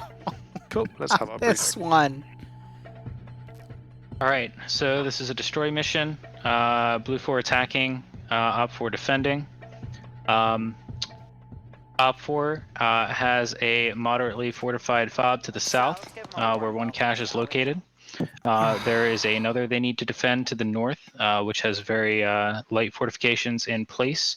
CEs do have There was some a fortification mission points, a few months to ago enhance it. where the attackers got There are smacked. 3 checkpoints along the MSRs that And Op these 4 are the has set up. exact same AOs. So be aware of those.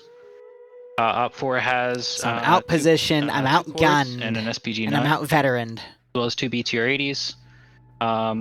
Blue 4 has an M2 Humvee, 2 M2 113s, 2 unarmed 113s, and a fleet of Humvees, as well as an armored truck to attack with. Any questions? Liru, any questions? Negative. Barbarian, any questions? That last sentence or two, what I was in my own thoughts, pretty but that last sus. sentence or two, what'd you say? Blue 4 has 2 M2 113s, 1 M2 Humvee up armored, 1 up armored truck, and a fleet of Humvees to attack with. Okay, the asset list said 4 113s, but I'll trust what you said. 2 have M2s, 2 are unarmed. Okay. Yeah, you both happy? Oh, I won't go that far, but I'm ready. Brilliant. Okay, guys, remember, if you've got any feedback and stuff from the event, please pass it on to your CLs. There is no CL meeting this week. It'll be happening next week in between the 2 events. If you've been a fan of the event, you wish to support us, we do have a Patreon. The Patreon will be available and linked afterwards. Nemesis, go for green. Tomorrow is their tiebreaker for 29th. Against, I can do that AO. This AO is, there's no 121. way in hell. There's not, FNF it's all 2. open area around there. What is it? 24 UTC? Oh no, is it? I can't remember right now. Awesome. It'll be available in the Discord. You'll see it floating about. If you do fancy giving us a one-time donation and don't fancy becoming a regular Patreon, then please do contact Moniz, as he'll be able to send you our PayPal link for one-time donations. As they say in Canada, peace out! Let's start the third round of FNF EU. Canada doesn't exist. Subscribe to Night for Media. I fucking Dingo, you lost it. I'm in hell. Dingo did it. Dingo. Oh no! I'm in absolute hell. Oh no! Oh no! Oh no! What are we doing, big man? Oh no! Oh no! Oh no! Actually, I'm gonna do that. Be right back. Oh my god, I almost fell over. Dream. Dream, I'm gonna go grab it. We'll see. And of course my buttons reset. And then pick whichever one you want. The CCO worked well for you, I think. Did you see me last game? I did watch that. That was fucking beautiful. I heard it start there. I started to walk up behind it and it started driving. Yeah, no. We were all cheering you on. Like the entire, everybody in the chat was watching you. I put my hand up after I'd done it, after I died, and it was like shaking. I'm expecting a Domino's, and it's still delivered. I ordered it an hour ago, and I called them, and they said the driver's still going. It's like, he better be like dead or something. Actually, better not. If you could have all event leaders on next race position. Control tab again. Event leaders? Pointing close. Hey man.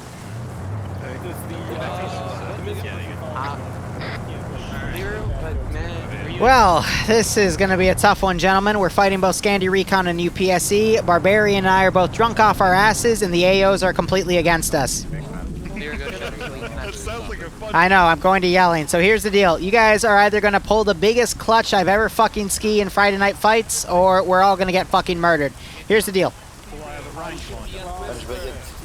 I'm going to go to side chat for this one, boys. Our first AO is going to be the outer garrison right there. I expect Barbarian to set up some sort of defense line around that position, but probably have it as a throwaway objective. I'm going to keep us on a united battle line with a pincer maneuver with a strong arm, weak arm. To explain the meta on that, I need... Oh, this is going to be tough. I need to somehow get a force into this tree line to attack from that way, because that's the only line of cover you have on that angle to get up to that objective. I need an overwatch element to come right here and potentially hug that around. I want to use this fence line to get more forces around, but we're not going to be able to get that because I am expecting Op4 to have fortifications watching this line. So that's going to be impossible. So I want a strong arm, weak arm on that first sector. What squads do I have available for this operation? You have a one fire team or one squad, second team. Yeah. What vehicles do I have? Dream, I have good news. All right. Do I have an unarmed BTR? And what's this up-armored truck I saw earlier? What is that? You have an armed Humvee, you have an armed M11, two armed 113s. Oh shit, we have All right. Can I make a recommendation? I want... Yeah, what? Right, this position here, this is very open for talking about the second cache. Oh, I haven't even gotten there yet, buddy. Let's keep it to this AO for now.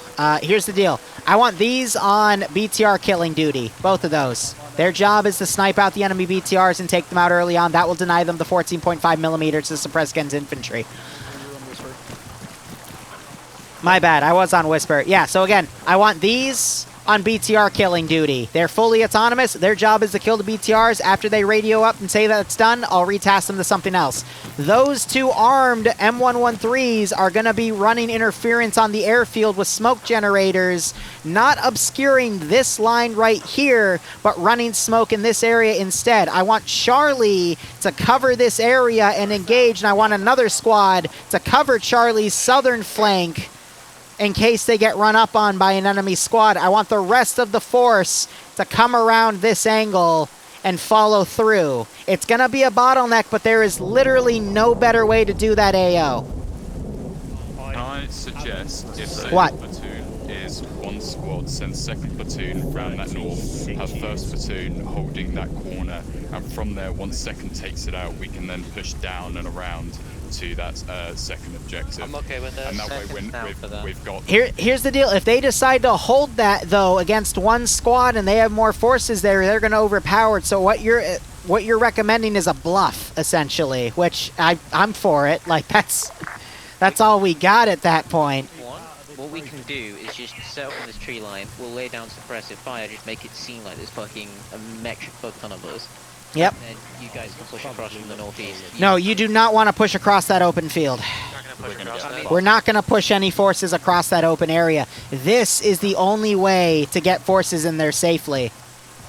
We could... TRP-6 and TRP-7 those look like apparently they want us using the Humvees as well, but we only have 2 guns, so they didn't check if we had the credit for.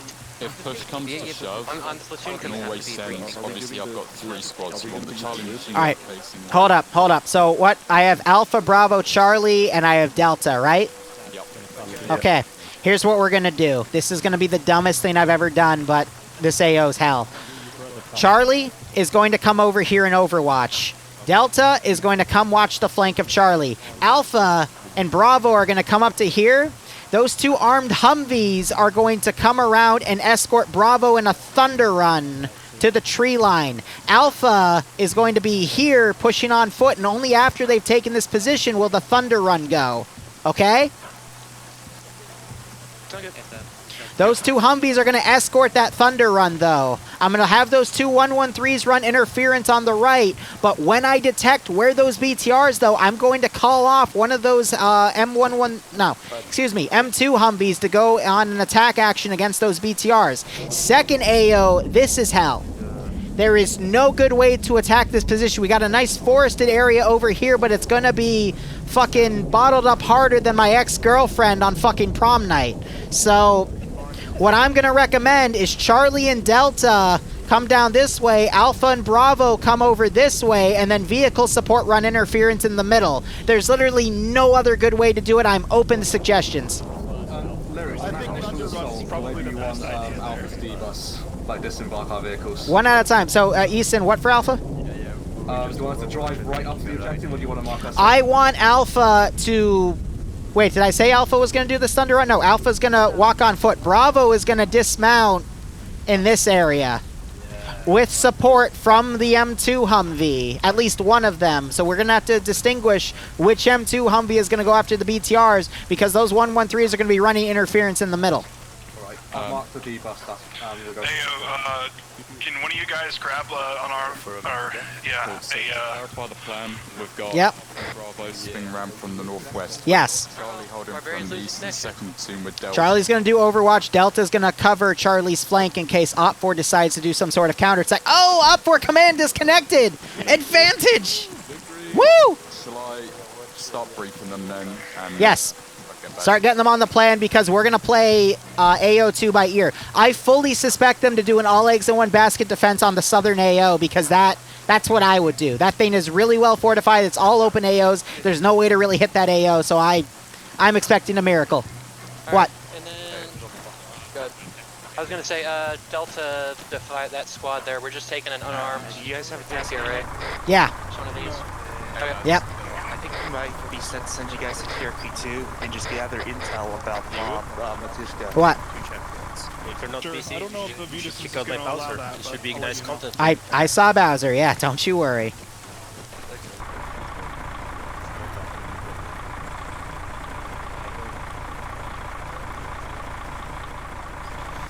Alright. This is command on command net. Command.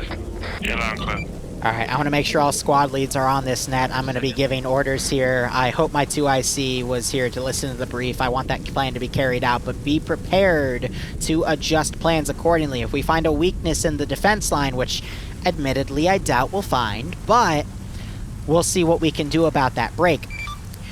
I do expect Scandi Recon to be used as a counterattack element within Op4 Charlie 2, unless they pick something else. So please watch your sectors. That's why I'm have Delta moving up with Charlie to watch their flank, because I fully expect them to do some sort of counterattack from that area. We also don't know the limit of their spawn, so it could quite possibly be a massive circle like what I've just drawn. I apologize for popping off the net there. So keep on your guard and get ready for some forest fights here, but we'll see what we can do. Arma updated? Welcome. Advantage! Russ, could you get on 43-2, please, so we can communicate with you? Copy. Alright, Liru, listen up. Bravo Yep. doing what you're telling us to do. Because What? I put my play experience in front of the stupid plan. And I'm not going to die because there's enemies on there or it's clear. One of the two. So we are going to dismount at DP1, move up to the front line, check it out, move over and clear the objective. Dust, I'm going to be honest with you. We're against Scandi Recon and UPSC, so you're dead either way. You can either Thunder Run through, or you can back up Alpha but be part of their bottleneck and get killed off and cause more casualties. Either way, you're dead. So, you can either do it with a clutch chance, or you can do it and just die anyway. I'm sorry to say, but that's how the AO is. They're gonna secure a foothold, right? They're gonna secure a foothold once they go down that path right there. Once they secure a foothold, the idea is to reinforce Alpha with a Thunder Run across that open field just to Alpha's position. That's all I needed. Look, I'm not trying to send you to die, Dust. I'm trying to send the M2 Humvees to support you on that. But this is all open area everywhere. I have to commit something like that to get you in. Alpha will be on... So when Alpha gets to that position I've circled, that's when you execute the Thunder Run because they'll be close enough to support you. And then the M2 Humvees will support you as well. That's the plan. Yeah, we know, that's what we did, but it just thought we were gets rid of it. No, you're not rushing. I don't want to throw you guys away. You guys are some of my vets here. I trust you. That's why you're critical to this first sector's plan. Alright, got it. I'm briefing, I guess. Yep, thank you. Again, I'm not trying to throw anyone away. This is going to be very, very precise in the timing because I know Barb is drunker than me, so I can beat him on the timing even though he has some of the better players in this whole event. We can still beat them. But it's going to be a tough one.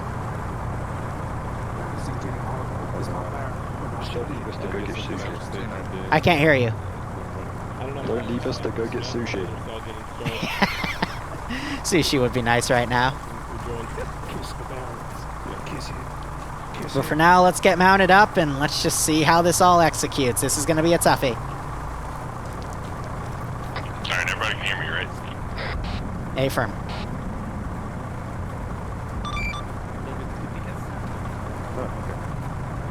So first passenger seat down, This is Golf 2 Company. Be advised, we have fixed the problem, but don't even where to fix.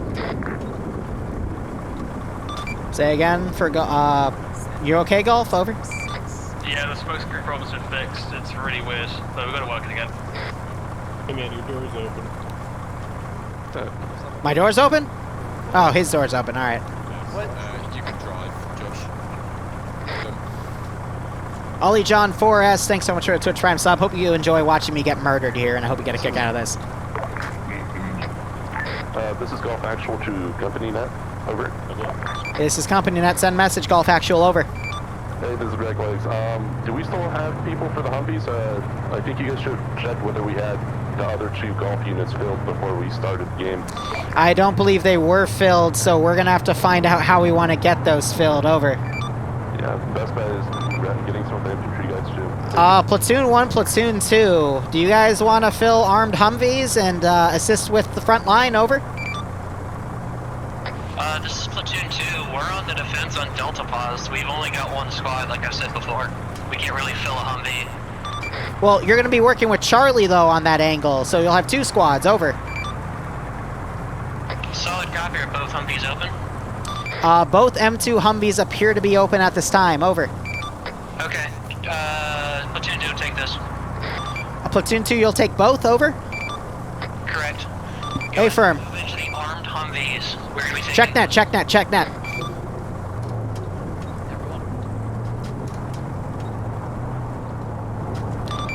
This is Liru on a personal note. I appreciate you all serving under me. I'm sorry if I'm a little blunt. It's because Barb and I normally drink a little bit for this, but I am so proud of you all for coming up with this plan with me, and I hope we execute it well. Good luck, guys. Out. The mission maker's fault. I also love you. Yeah, I do blame the mission maker for this AO too. This one's a toughie. Have you considered a log? I will. But yeah, Need to go to one plane. Over. Gotcha. Have you accepted Guag into your heart? Guag is a valid strategy. If you want to do it. Oh yeah, Liru. Go for it. This is Liru. Send message. Before we start, I do have the picture of the raw file for the billboard if you ever want it. If you ever want to use it in the future.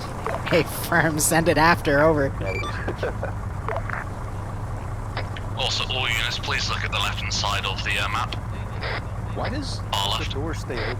That's STS, that's the Zeus guy. He's very good at that. Alright.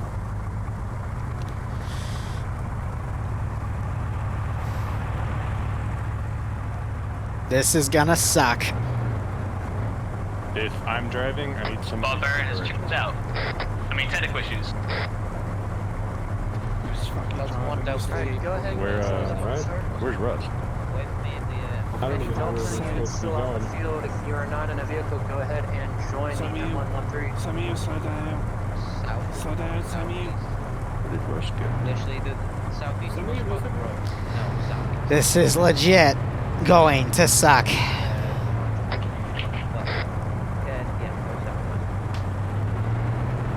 Ready, we're gonna kill Bob just for you. Thank you, baby. Everyone on net, this is Command Chat.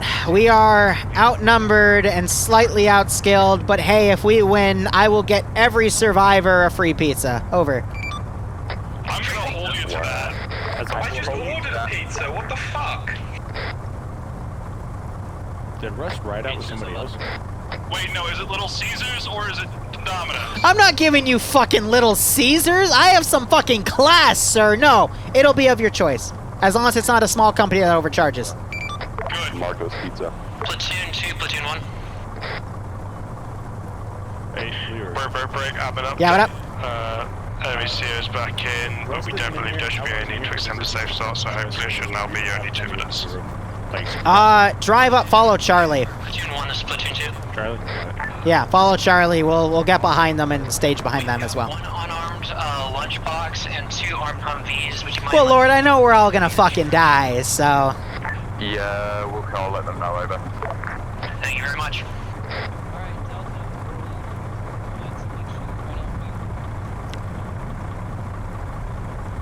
It's okay. We did a good job, everybody. Oh, he's in that thing. Okay.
All units, move out. Over.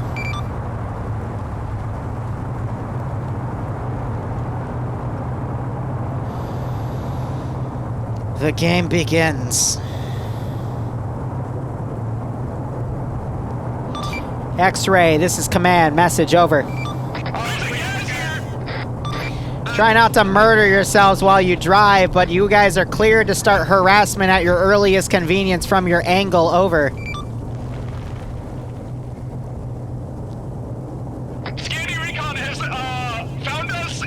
want our booty? Help! I don't want my booty to die! Stop doing it for the Liru bot, shut up and keep playing. Yeah, stop trying to fucking show off. Over. Play the game. Anyway, if you want to find them south of Jerusalem River. No offense, shut up.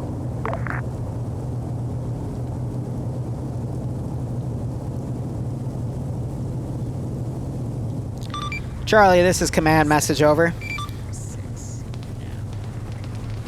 Hey, back us up. They're putting some fire from over there. Company, this is First Platoon. Be advised, I can send a message to Charlie. Over.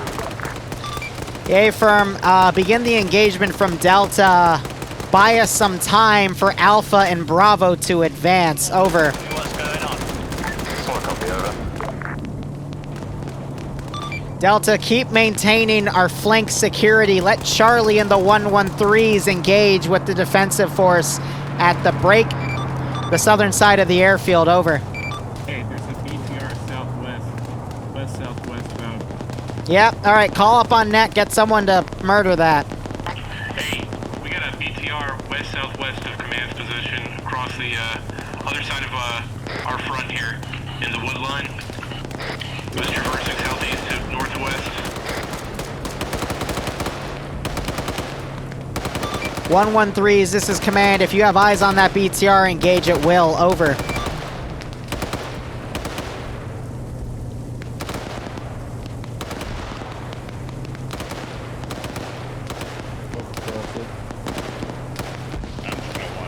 Platoon 2, Platoon 1. Simple 1. Over. Remind me again, why do you let him drive?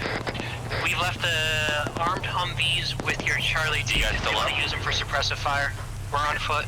Solid copy. Over.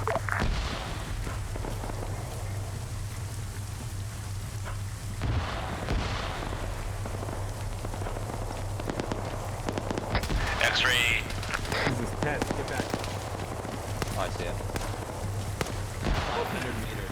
Bacon. Right here. Bacon. Here. Bacon. You told me to go to Olaf. Make sure you clear his back low. Pat, you're gonna get nuked by that. Alpha, this is command message. Over. Take the shot. We're bunching up this spot. Company, this is First Platoon. Send message for Alpha. Over. Where are we going? Start advancing Alpha ASAP. We're keeping them distracted, but you guys are the linchpin here. As soon as you get on set, call Bravo to begin their thunder run. Over. Solid copy. Over. Grab him and move him over here. I'm a medic. Yeah, bring him over yonder. Hey, 1113 down. Right over here. Perfect. We have a 113 down. Something. Command, this is Yep. We somehow managed to get out alive, and we are heading southbound. Roger, maintain your security. All elements be advised, we are down a 113. Please get those get those M2 Humvees in play if you need to, but at least keep one for Bravo. I need that escort for their thunder run. Over. It's on fire in the middle. Is that our 113? No, that's a 113 that got blown up by a rocket. XO to company. Thank you so much, sir. Send message. XO, first platoon's going to take this approach pretty slow. We're going to allow Alpha to get a linchpin into the AO. So she pull back second platoon and head them north. Roger, I'm going to give you 8 minutes tops to make that position break. Op 4 was pretty heavily entrenched because they had a lot of territory to set up defensive lines on. We're going to eventually get outflanked here if you do not begin your attack within 8 minutes. Over. XO. About 10 degrees to the left of the fireball. In between those two bags. Yeah. I can't hear you, I'm sorry. Please, thank you for giving me the other one. Remember, guys, we're just a distraction element. Was that particularly low last time? Delta's way too overextended there for Charlie. Watch our rear, because I can assure you they are going to come from our rear. To second platoon. Well, it sounds like we need to get around that trench. Bird. Wait, doesn't the trench kind of... What's our objective? Got a guy down. We'll move south when we can. We have eyes on him. This is command. Say again. Over. Apologies, wrong radio. It's, Charlie Delta keep watch of your rear. Scandi Recon was reported to be in the town to our east, slight northeast. Maintain security, over.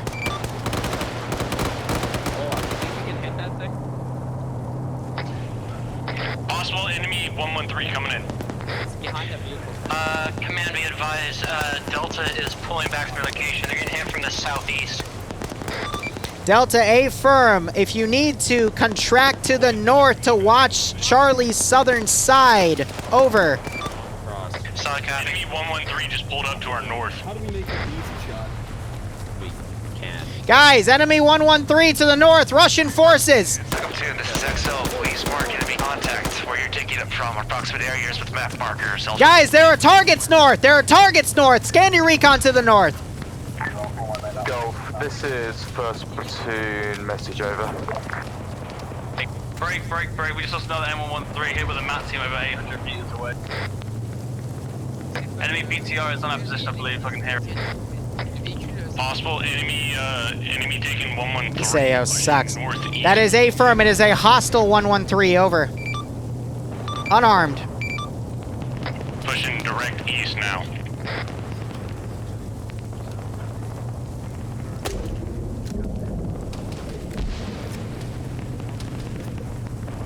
I'm okay.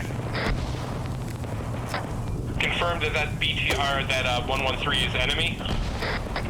This is Gulf to company, please return to Charlie. I need that medic now. All my crewmen's fucked up. Okay, 113 close to our position. Right now.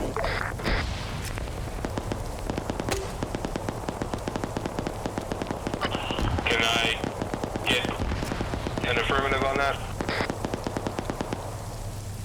Say again. That 113 near our pause, that's friendly, correct? The unarmed M113 is hostile. The armed ones are friendly. Over. Hey, for command, this is X-Ray. Send message, X-Ray. Checkpoint Gamma has 1 times BTR at it, and what seems to be a squad-sized element. Roger, do what you can to pick them off. Actually, disregard that order. Do not engage. You'll get picked off by that BTR. Over. The 113 is wrapping around to our northwest. Guys is pulling up on us from the southeast.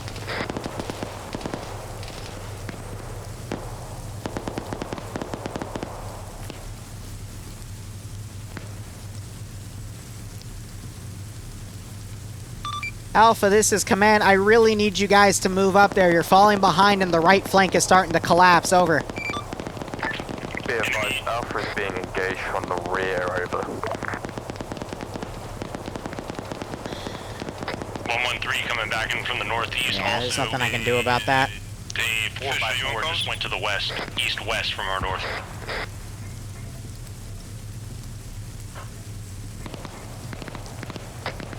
XO to 1st Platoon. So they reported getting engaged from their rear, which means OPFOR was able to send units around. Gone, clear comms. Reset comms.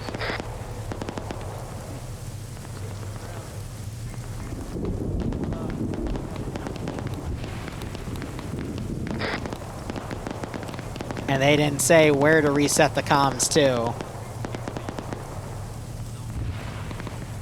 Oh, I expected it to be this chaotic, but...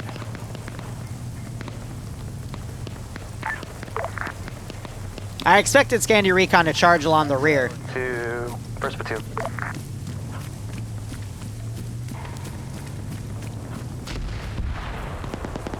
I just hit something. I'm gonna go steal an enemy gun. All forces be advised, enemies potentially have our comms, so reset order was sent. Over.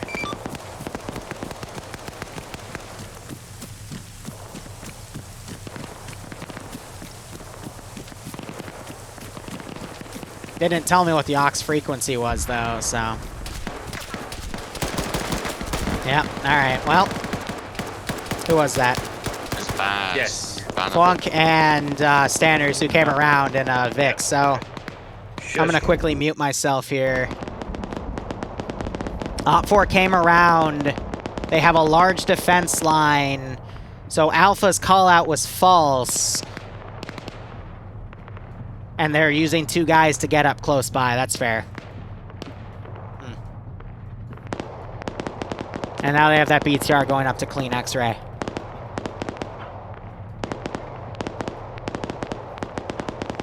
So they got miscalled because there's only a handful of forces, at best, just one.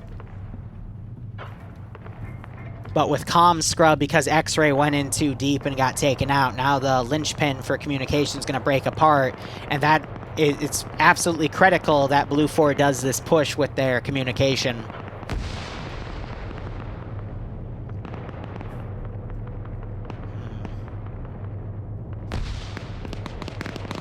The question is, though, can Blue 4 still bounce back despite Alpha going in on their own without communication from Bravo, because Bravo's busy dealing with a single element right here. And I don't think it's going to be enough. These guys are going to get pinned down and taken out by the defensive force right here. And this sector, because that communication was taken over by X-Ray, I should have policed X-Ray better and told them not to do something like that. They should have been on overwatch duties on this AO, picking off targets with their marksman rifle. So that's where I made the mistake.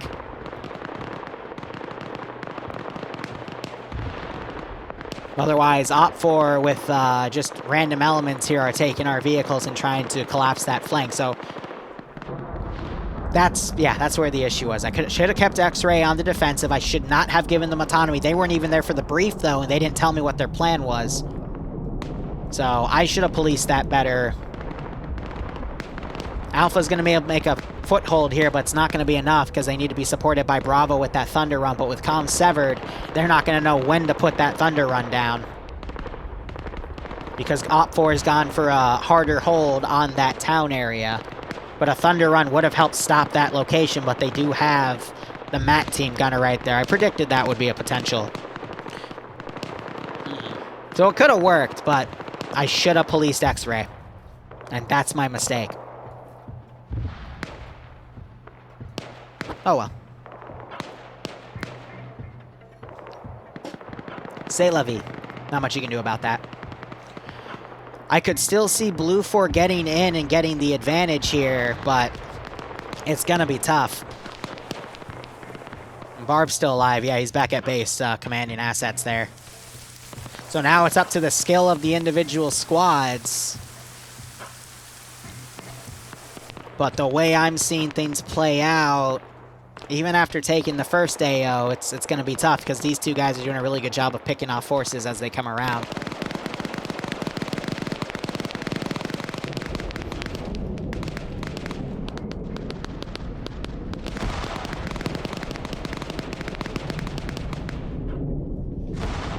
Because I'm worried without Bravo's support on the side Thunder Run, they're not going to be able to do it. But it looks like they're remounting. Hopefully they'll get communications and continue with that Thunder Run. But do they have an armed Humvee? No, because they didn't take the armed Humvee, even though I told them to. So where did they bring the both of the armed Humvees? They have them both over. I thought they were only taking one, but whatever. You tell them to do something, and of course they don't do it. But this squad can still get up there and push out, but they need that support from Bravo to overpower that AO, because it could be possible that they can overpower, take that AO, and then we still have enough manpower to take the second section. But at that point, I'm not going to take any credit here because this is them just acting on those orders here. So it looks like they just cleaned up X-Ray. Yeah, if I knew X-Ray was going to come down there, I would have pulled them back because that's such a shitty position to be in. Because that's what got comms severed early on. I shouldn't have done the greedy option and run up there on my own without a gun, but it looks like we're having Purim here take off a few guys, and he knows someone's up there. And he just started spanners and took him out. Thank you, Purim, for avenging me with these fuckheads. Thanks, bro. And my pizza's here. Perfect. So the real threats are these two BTRs. One of them getting dismounted. They're using the infantry instead. But Delta and Charlie should be holding here to cover, but Alpha is pretty knocked out here. Because Bravo hasn't come up to support them yet, which they should have. Alpha, I wanted to hold this area at these walls for Bravo to do the Thunder Run. But again, because communications have been severed because X-Ray pushed up ahead, everything's fucked. There's still enough manpower to adjust, but now it's up to these guys to realize that and make the plan, because Bravo's just holding because they don't have a go-ahead here because, again, comms got severed. So now this BTR is going to deny that Thunder Run push because there's no escort vehicle after I told Bravo to take a fucking escort vehicle. But, say la vie. I'm part of command, I'll watch, but... yeah, see, they're gonna charge right in and get murdered by that BTR. What a shame.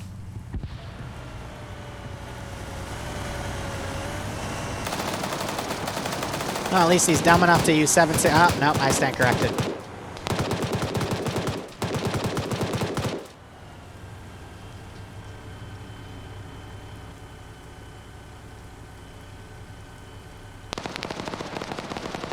Yep, so that's going to cause these guys to pull back, and QRF isn't going to follow through with this.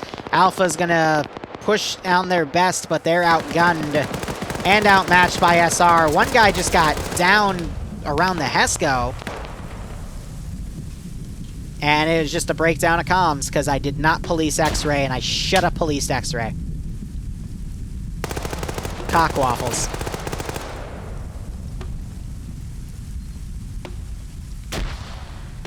Had a satchel get thrown. And there's the det. 2 guys went down. That was an Op 4 element. NAF's coming around with a really good satchel throw right there. Now you got Gamma. I'm annoyed that the 2 fucking M2 Humvees that got pulled away. And now Bravo's gonna get pinned in the outskirts area because they're late. And Barb just got DC'd, but, I mean, it's not worth it. So we got T5 Bay, a part of Bravo 2, dismounting. They lost a few manpower there, but, yeah, it's gonna be it. Whatever, it's pizza time. And my brother, once again, who delivered me the pizza, took 2 slices. That fuckhead. It's fine. But yeah, I don't PvP because I get salty when I tell people what to do and they don't do it, so. That's life.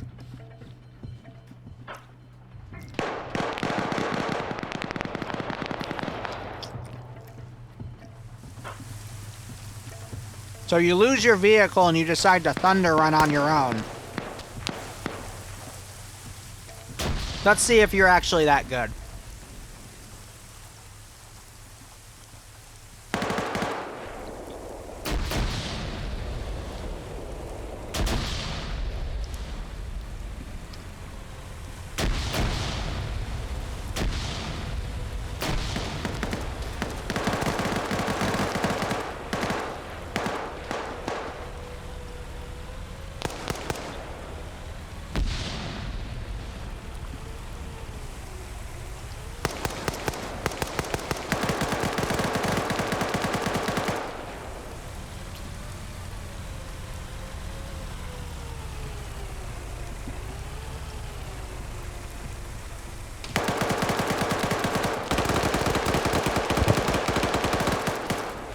I don't know why they did that. That was very dumb. The plan was knowing that both positions would be fortified, but if they want to throw their lives away, that just adds to the miscommunication issue.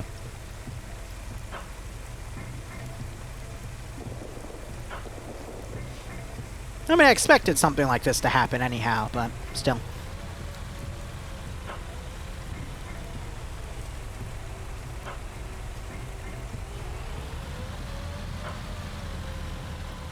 That's okay. Live and let learn.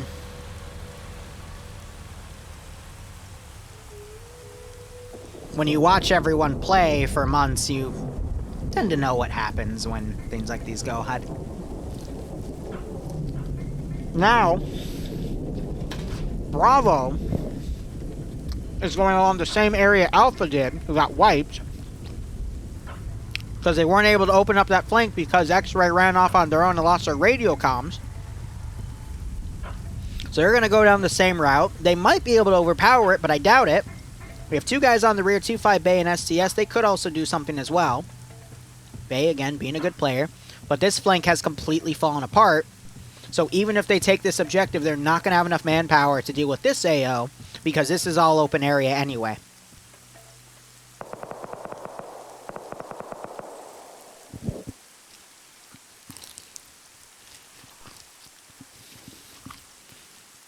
Yeah, I don't feel like dealing with that right now. Hold on.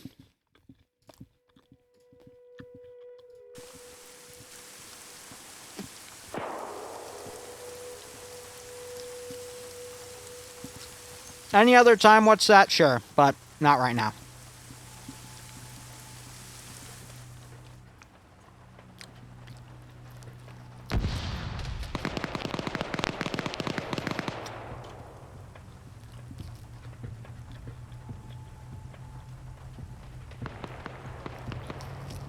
That BTR is going to collapse, because again, I don't know why they brought the 2 M2s after I told them to go the other way.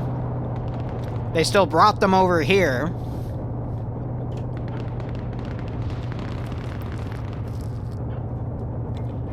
BTR is coming around to flank the rear element here. Blue 4 is making a good pincer. We could see STS and Bay come back, but with how broken up the units are, we'll see what they can do to divide them on this sector. So now they're Thunder running, seeing the opportunity here, but that BTR is going to just clean up infantry from the rear.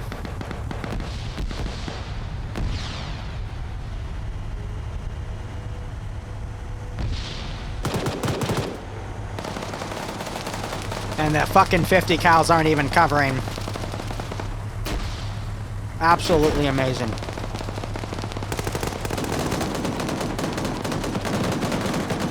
See, if you're going to use these vehicles as cover, you got to still have a driver in them to pull said cover. But no, it was a tough AO for the attackers. Again, it just broke apart because I didn't wrangle one team that I should have, and that's all it takes in PvP sometimes. I'm not disappointed in my guys. They're doing really well adjusting right here. But it goes to show you, you have to have an iron grip on some of these people, otherwise they'll walk right over you and completely fuck over the entire attack wave. There's still a chance, but it's going to be a toughie. Because we are seeing Blue Force starting to overpower the first AO, but we are about to hit 15-minute warning in 7 minutes.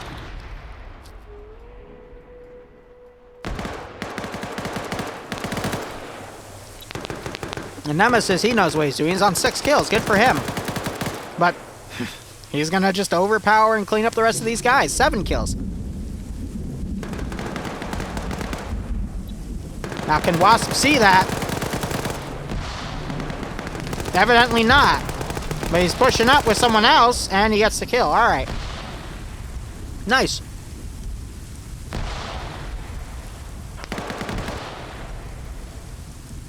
So yeah, my advice to anyone that wants to command the future is wrangle your fucking X-ray. Because if you don't, they're gonna jab you. Great flank there by Hedge. And now we're seeing another Thunder run because Op4 sent some forces over to counter.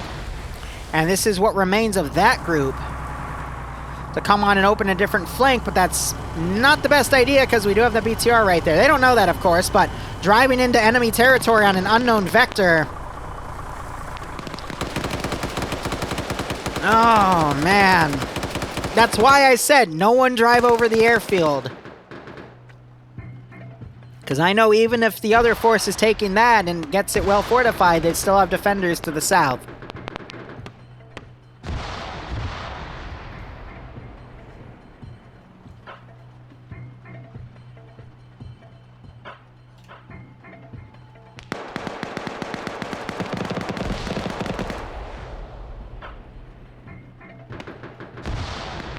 That's okay. I already knew by talking with other commanders in the past that the command role doesn't really do anything. It's up to the platoon leads to actually get things done. So yeah, no surprise, but people wanted it, so we gave it to them. That's part of the operation. It's part of the fun.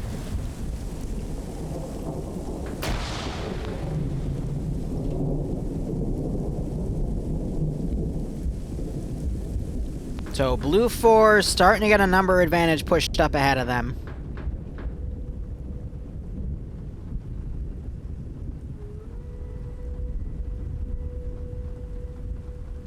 It's just life.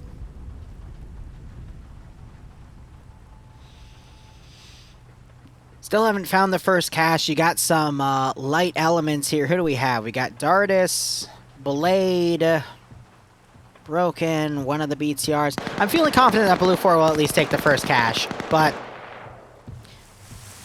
Brah. Wasp. Ah, that was your angle to cover, man. But there's one cache taken. This is the issue with mixed unit tactics. It takes one guy who's properly looking around to pretty much fuck everyone else over.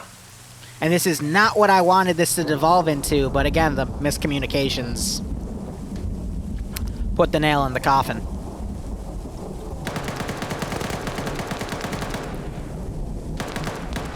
That's okay.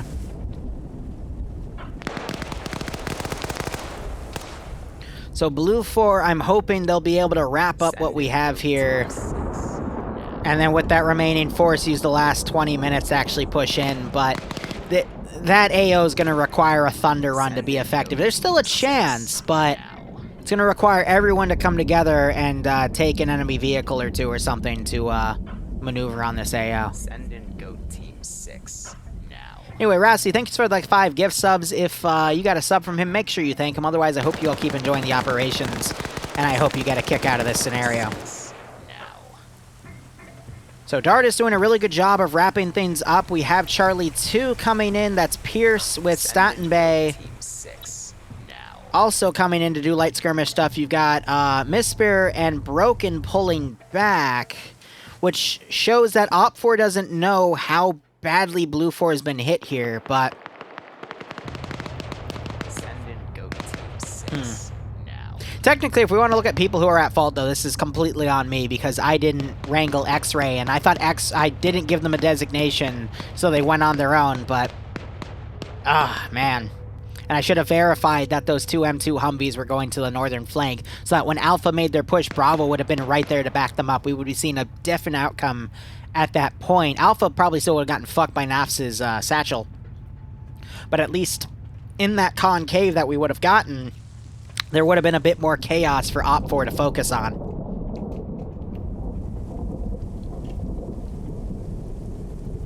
And then it might have been enough to overpower this remaining AO, but Gamma going in on their own like that, fuck them. That was dumb. They knew the plan too, and they still went after it, and I hate people that try to do those fucking hero moves like that. Yeah, those two things should be on that side, but it's all falling apart at that point. Now you're gonna have units going off on their own here, and it's just gonna fall apart.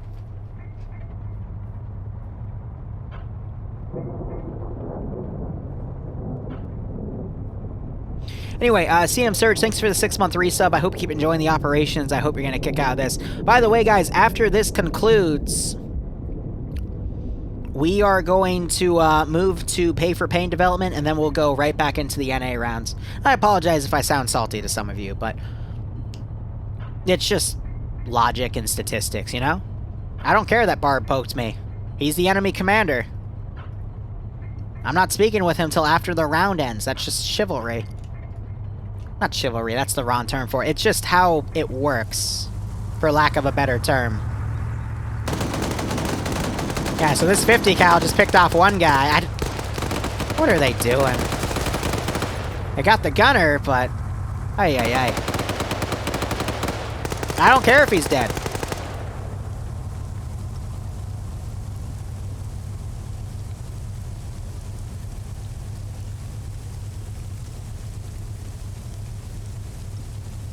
So Rory's gonna solo suicide charge, get himself killed. There's not enough forces here to spearhead into that AO. 15-minute warning will be called in less than a minute.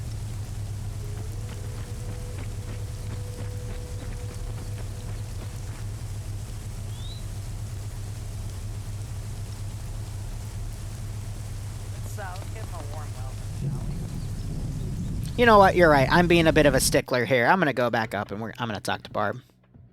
Yeah. Hi. Hey, sorry, I was being a little bit of a salty ass because my... Oh. The thing that I think has just happened is... And so that's when I said, oh, he's back. Sorry. And that's when T-Far... Where will you be when T-Far strikes? So... You want to go... Okay. Yep. I just up front, I've heard that you died early-ish. Yep. And no, that was my fault. Really listening. So, really listening to your call. My fault was I told the two M2 Humvees where to go. They still went in the wrong direction, and that screwed the entire attack wave. And then X-Ray, who I didn't wrangle, so it's my fault, because I didn't give them orders. They decided to go off on the southern sector and get murdered. And then that caused everyone to switch off comms, but no one knew which comms to switch to. And that's why Blue Force completely fallen apart. Because had those mistakes not happened, I think I'd have more Blue 4 guys to be able to send to the southern objective. I'd still be dead, though, in the actions I made. I might clutch this for you. No way. I just heard some gunfire back at... Yep, he did down a guy and kill another. No way. Malin, please. I know we have Malin and Lusad. Arcor is the one. No, Clown is the one. Oh, where's Malin? Malin? Yeah, he just got picked off from the side because again, Op 4 closed that for us. Well, I want Blue 4 to lose because I told everyone if we win, I'll get everyone pizza who survived. So I don't give a fuck. Yeah, no, that group, we had that hill marked out, the one that came down to the northeast of the southern objective. Well, we marked that out, and I here's the thing. Coordinated a pincer going in on that group. There's no way to assault this southern objective. We've done an AO already where you cannot assault this southern objective. They tried through the forested areas, and it wasn't possible. So I don't know why they made another AO that involves this southern objective. That's what pisses me off the most out of all of this.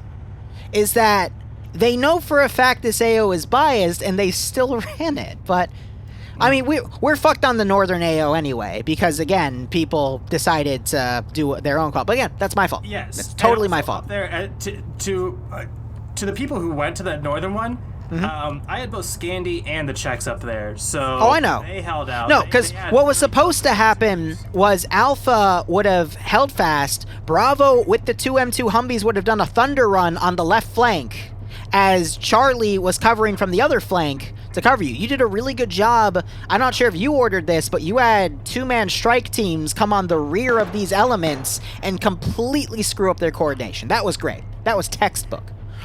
Because even though some of them weren't effective, they definitely... Yeah, I know. I'm giving you credit for stuff that they probably just did on their own. But Bravo just stayed there without any coordination. Because, again, X-Ray Blue 4 went off on their own, got killed, and they said on net, hey, scrambled the net. But there was no scrambled net to go to because I didn't set one up. So that just fucked everyone over, period. So I should have kept X-Ray on the airfield to do Overwatch and watch your two-man teams come around.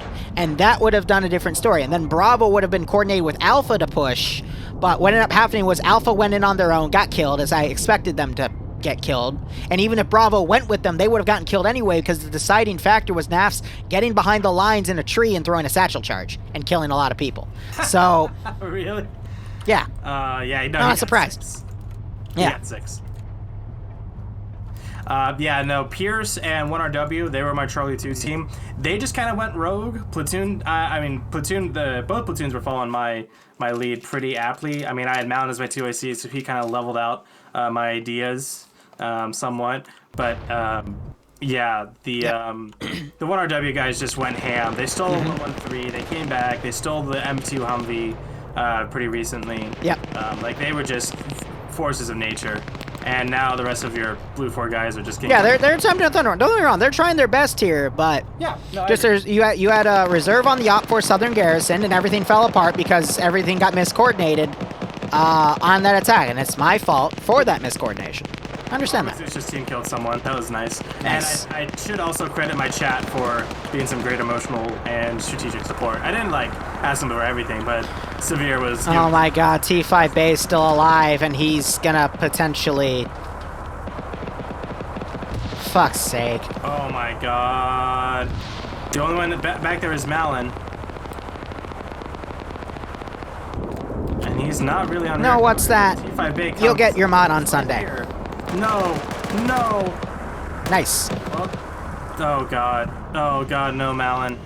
Please, Malin. I think Malin heard those shots, so he's going to be camping the cache and hopefully calling for some reinforcements, because it could really just be T5 Bay. They have a rocket launcher. Yeah, he does have AT. Again. Oof. Sorry to hear that, bro. Happening.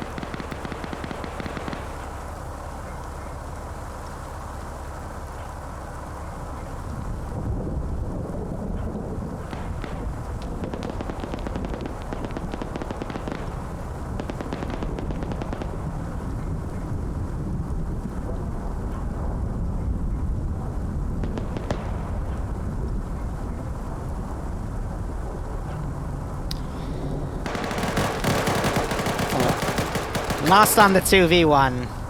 Unlucky, but he might have made it. That's okay. Yeah, you're good. Bay lost a 2v1. He was very close to the AO, but yeah, it was close enough.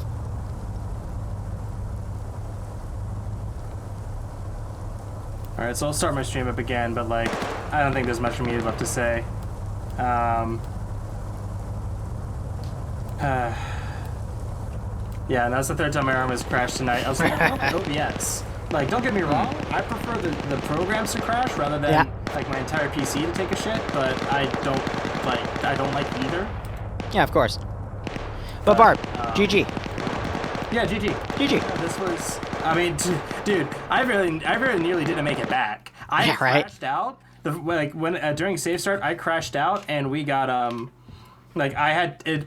Steam was saying that I have 4 gigabytes of mods to validate and re-download, and I was like, well, fucking yeah, I do. So Sorry to hear that, bro. I pressed buttons and I like finally got the launcher up, and I got in with like 3 minutes to spare. Thankfully, I got most of my planning done before I crashed, but still. Yeah. But yeah, let's get debrief real quick. All right. All right. Hey, let's give us a round of applause to 2 first-time PvP commanders, Lance Corporal Liru and Barbarian. Why are you stroking your own dick saying congratulations? Because I won. Because I won. You give us What do you thanks, mean? but that's okay, Barb. You weren't even there. Garrett. Fuck off, man. I got carried by Pierce. Who's Barb? I got carried by Pierce and Malin and Narcor and... Oh, Jesus. A good commander doesn't bear it all on his shoulder. He asks for peers around him. And then I asked for Pierce because he just goes fucking nuts in the woods with the gas, apparently. That was so much fun. Who the fuck was that? Like, did we have noise and a gas like drove right in front of me? Red Strike. That was us. Red Strike, were you guys up at the Northern Objective with us? You mean FPS, yes, because they're not actually Red Strike. But yeah, the Czechs, they were up there. So it was the Czechs and the Scandies up at the northern one, which is why y'all held so well. Between your 2 units, you had 30 kills. FPS had 12 and Scandi had 18. Did anyone track 1RWs? No, I did not, but I was tracking you on the map, and I saw that you stole both an M2 Humvee and a 113. Yeah, that was good fun. All I can say is, you're welcome, Barb. Yeah. Yes, thank you to Scandi, thank you to everyone. Also, don't forget Red Strike. These motherfuckers can hold a line like nothing else. Honestly, like that's why I put the 2 of you together. That's why I put you 2 of you together. But that's it for me. I'm gonna wrap up my stream because my fucking armor crashed and my OBS crashed a bunch. So I'm gonna go reset my computer before NA. Have a good night, guys. Night. Thank you for the games. Thanks for joining for the CO slots. Oh yeah, and by the way, that was actually a pretty fitting ending because I'm not gonna be able to cast FNFEU anymore with the new job I'm starting. So this is gonna be the last round of FNFEU that I'm gonna be a part of for a while at least. So it was a good send off. I was happy up until now. What the fuck? No, I mean I'll still here for NA. I just won't be here for EU anymore, just because of timing. We're gonna miss. What's up, Yanni? You know what? You're welcome. Thank you, Yanni. Thank you very much, and yeah, thank you everyone. I've kind of been stealing the spotlight though, so. Oh, by the way, I don't know if anyone caught it, but fucking Navs did a mass. All right, so here's the deal. I'm going to run some mission development for Pay for Pain. Good job. That was terribly unfortunate. What? But the Did you not see at the end? Nearly clutched it. Oh yeah, no, I saw T5 Bay almost get it. But no, that AO was rigged from the get-go, because we've already done that AO in the past, and we know it's a shit show. And you still had it, so... C'est la vie. Well, these things happen. Yeah, c'est la vie. New mod pack coming in a few weeks with new maps and new shenanigans. I look forward to it. And also June coming up, which will be our World War II month. Sounds good. Yep. Hopefully we may be able to see if we can work something, do some more third round showdowns between you and Barb, because everyone seemed pretty excited for that. So.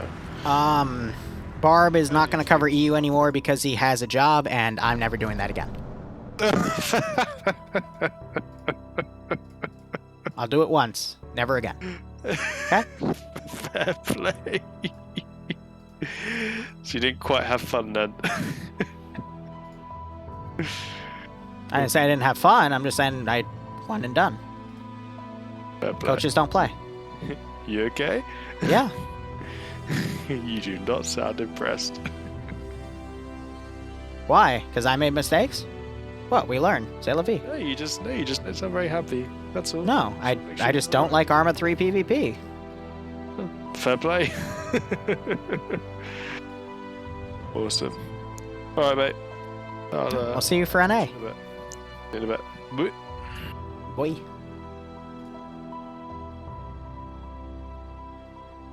So I owe What's That an apology. He normally gives me shit all the time, and I was not in the mood to get shit, so I gave him his mod back, but... this is why I don't like Arma 3 PvP or Stream PvP, because what I've learned is when things go wrong, it's usually out of your control anyway, but, you know, more precautions could have been taken, but it's anyone's guess. I do appreciate T5 Bay for almost clutching that, though. That would have been something, but... Just Arma. Just a game. Who gives a shit? It's getting to pay for pain.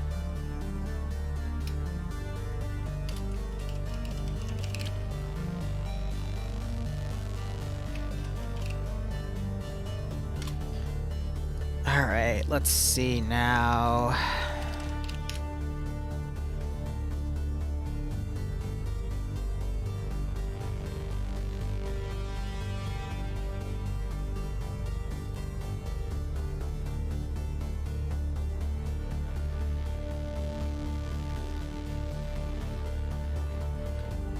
Let's boop that. Let's go ahead.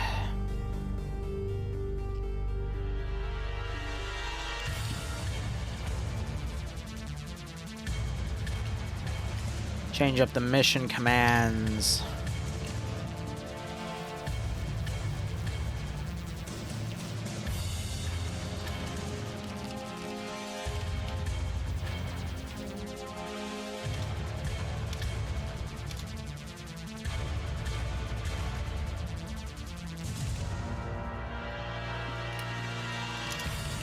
Oh, and I can kill the recording.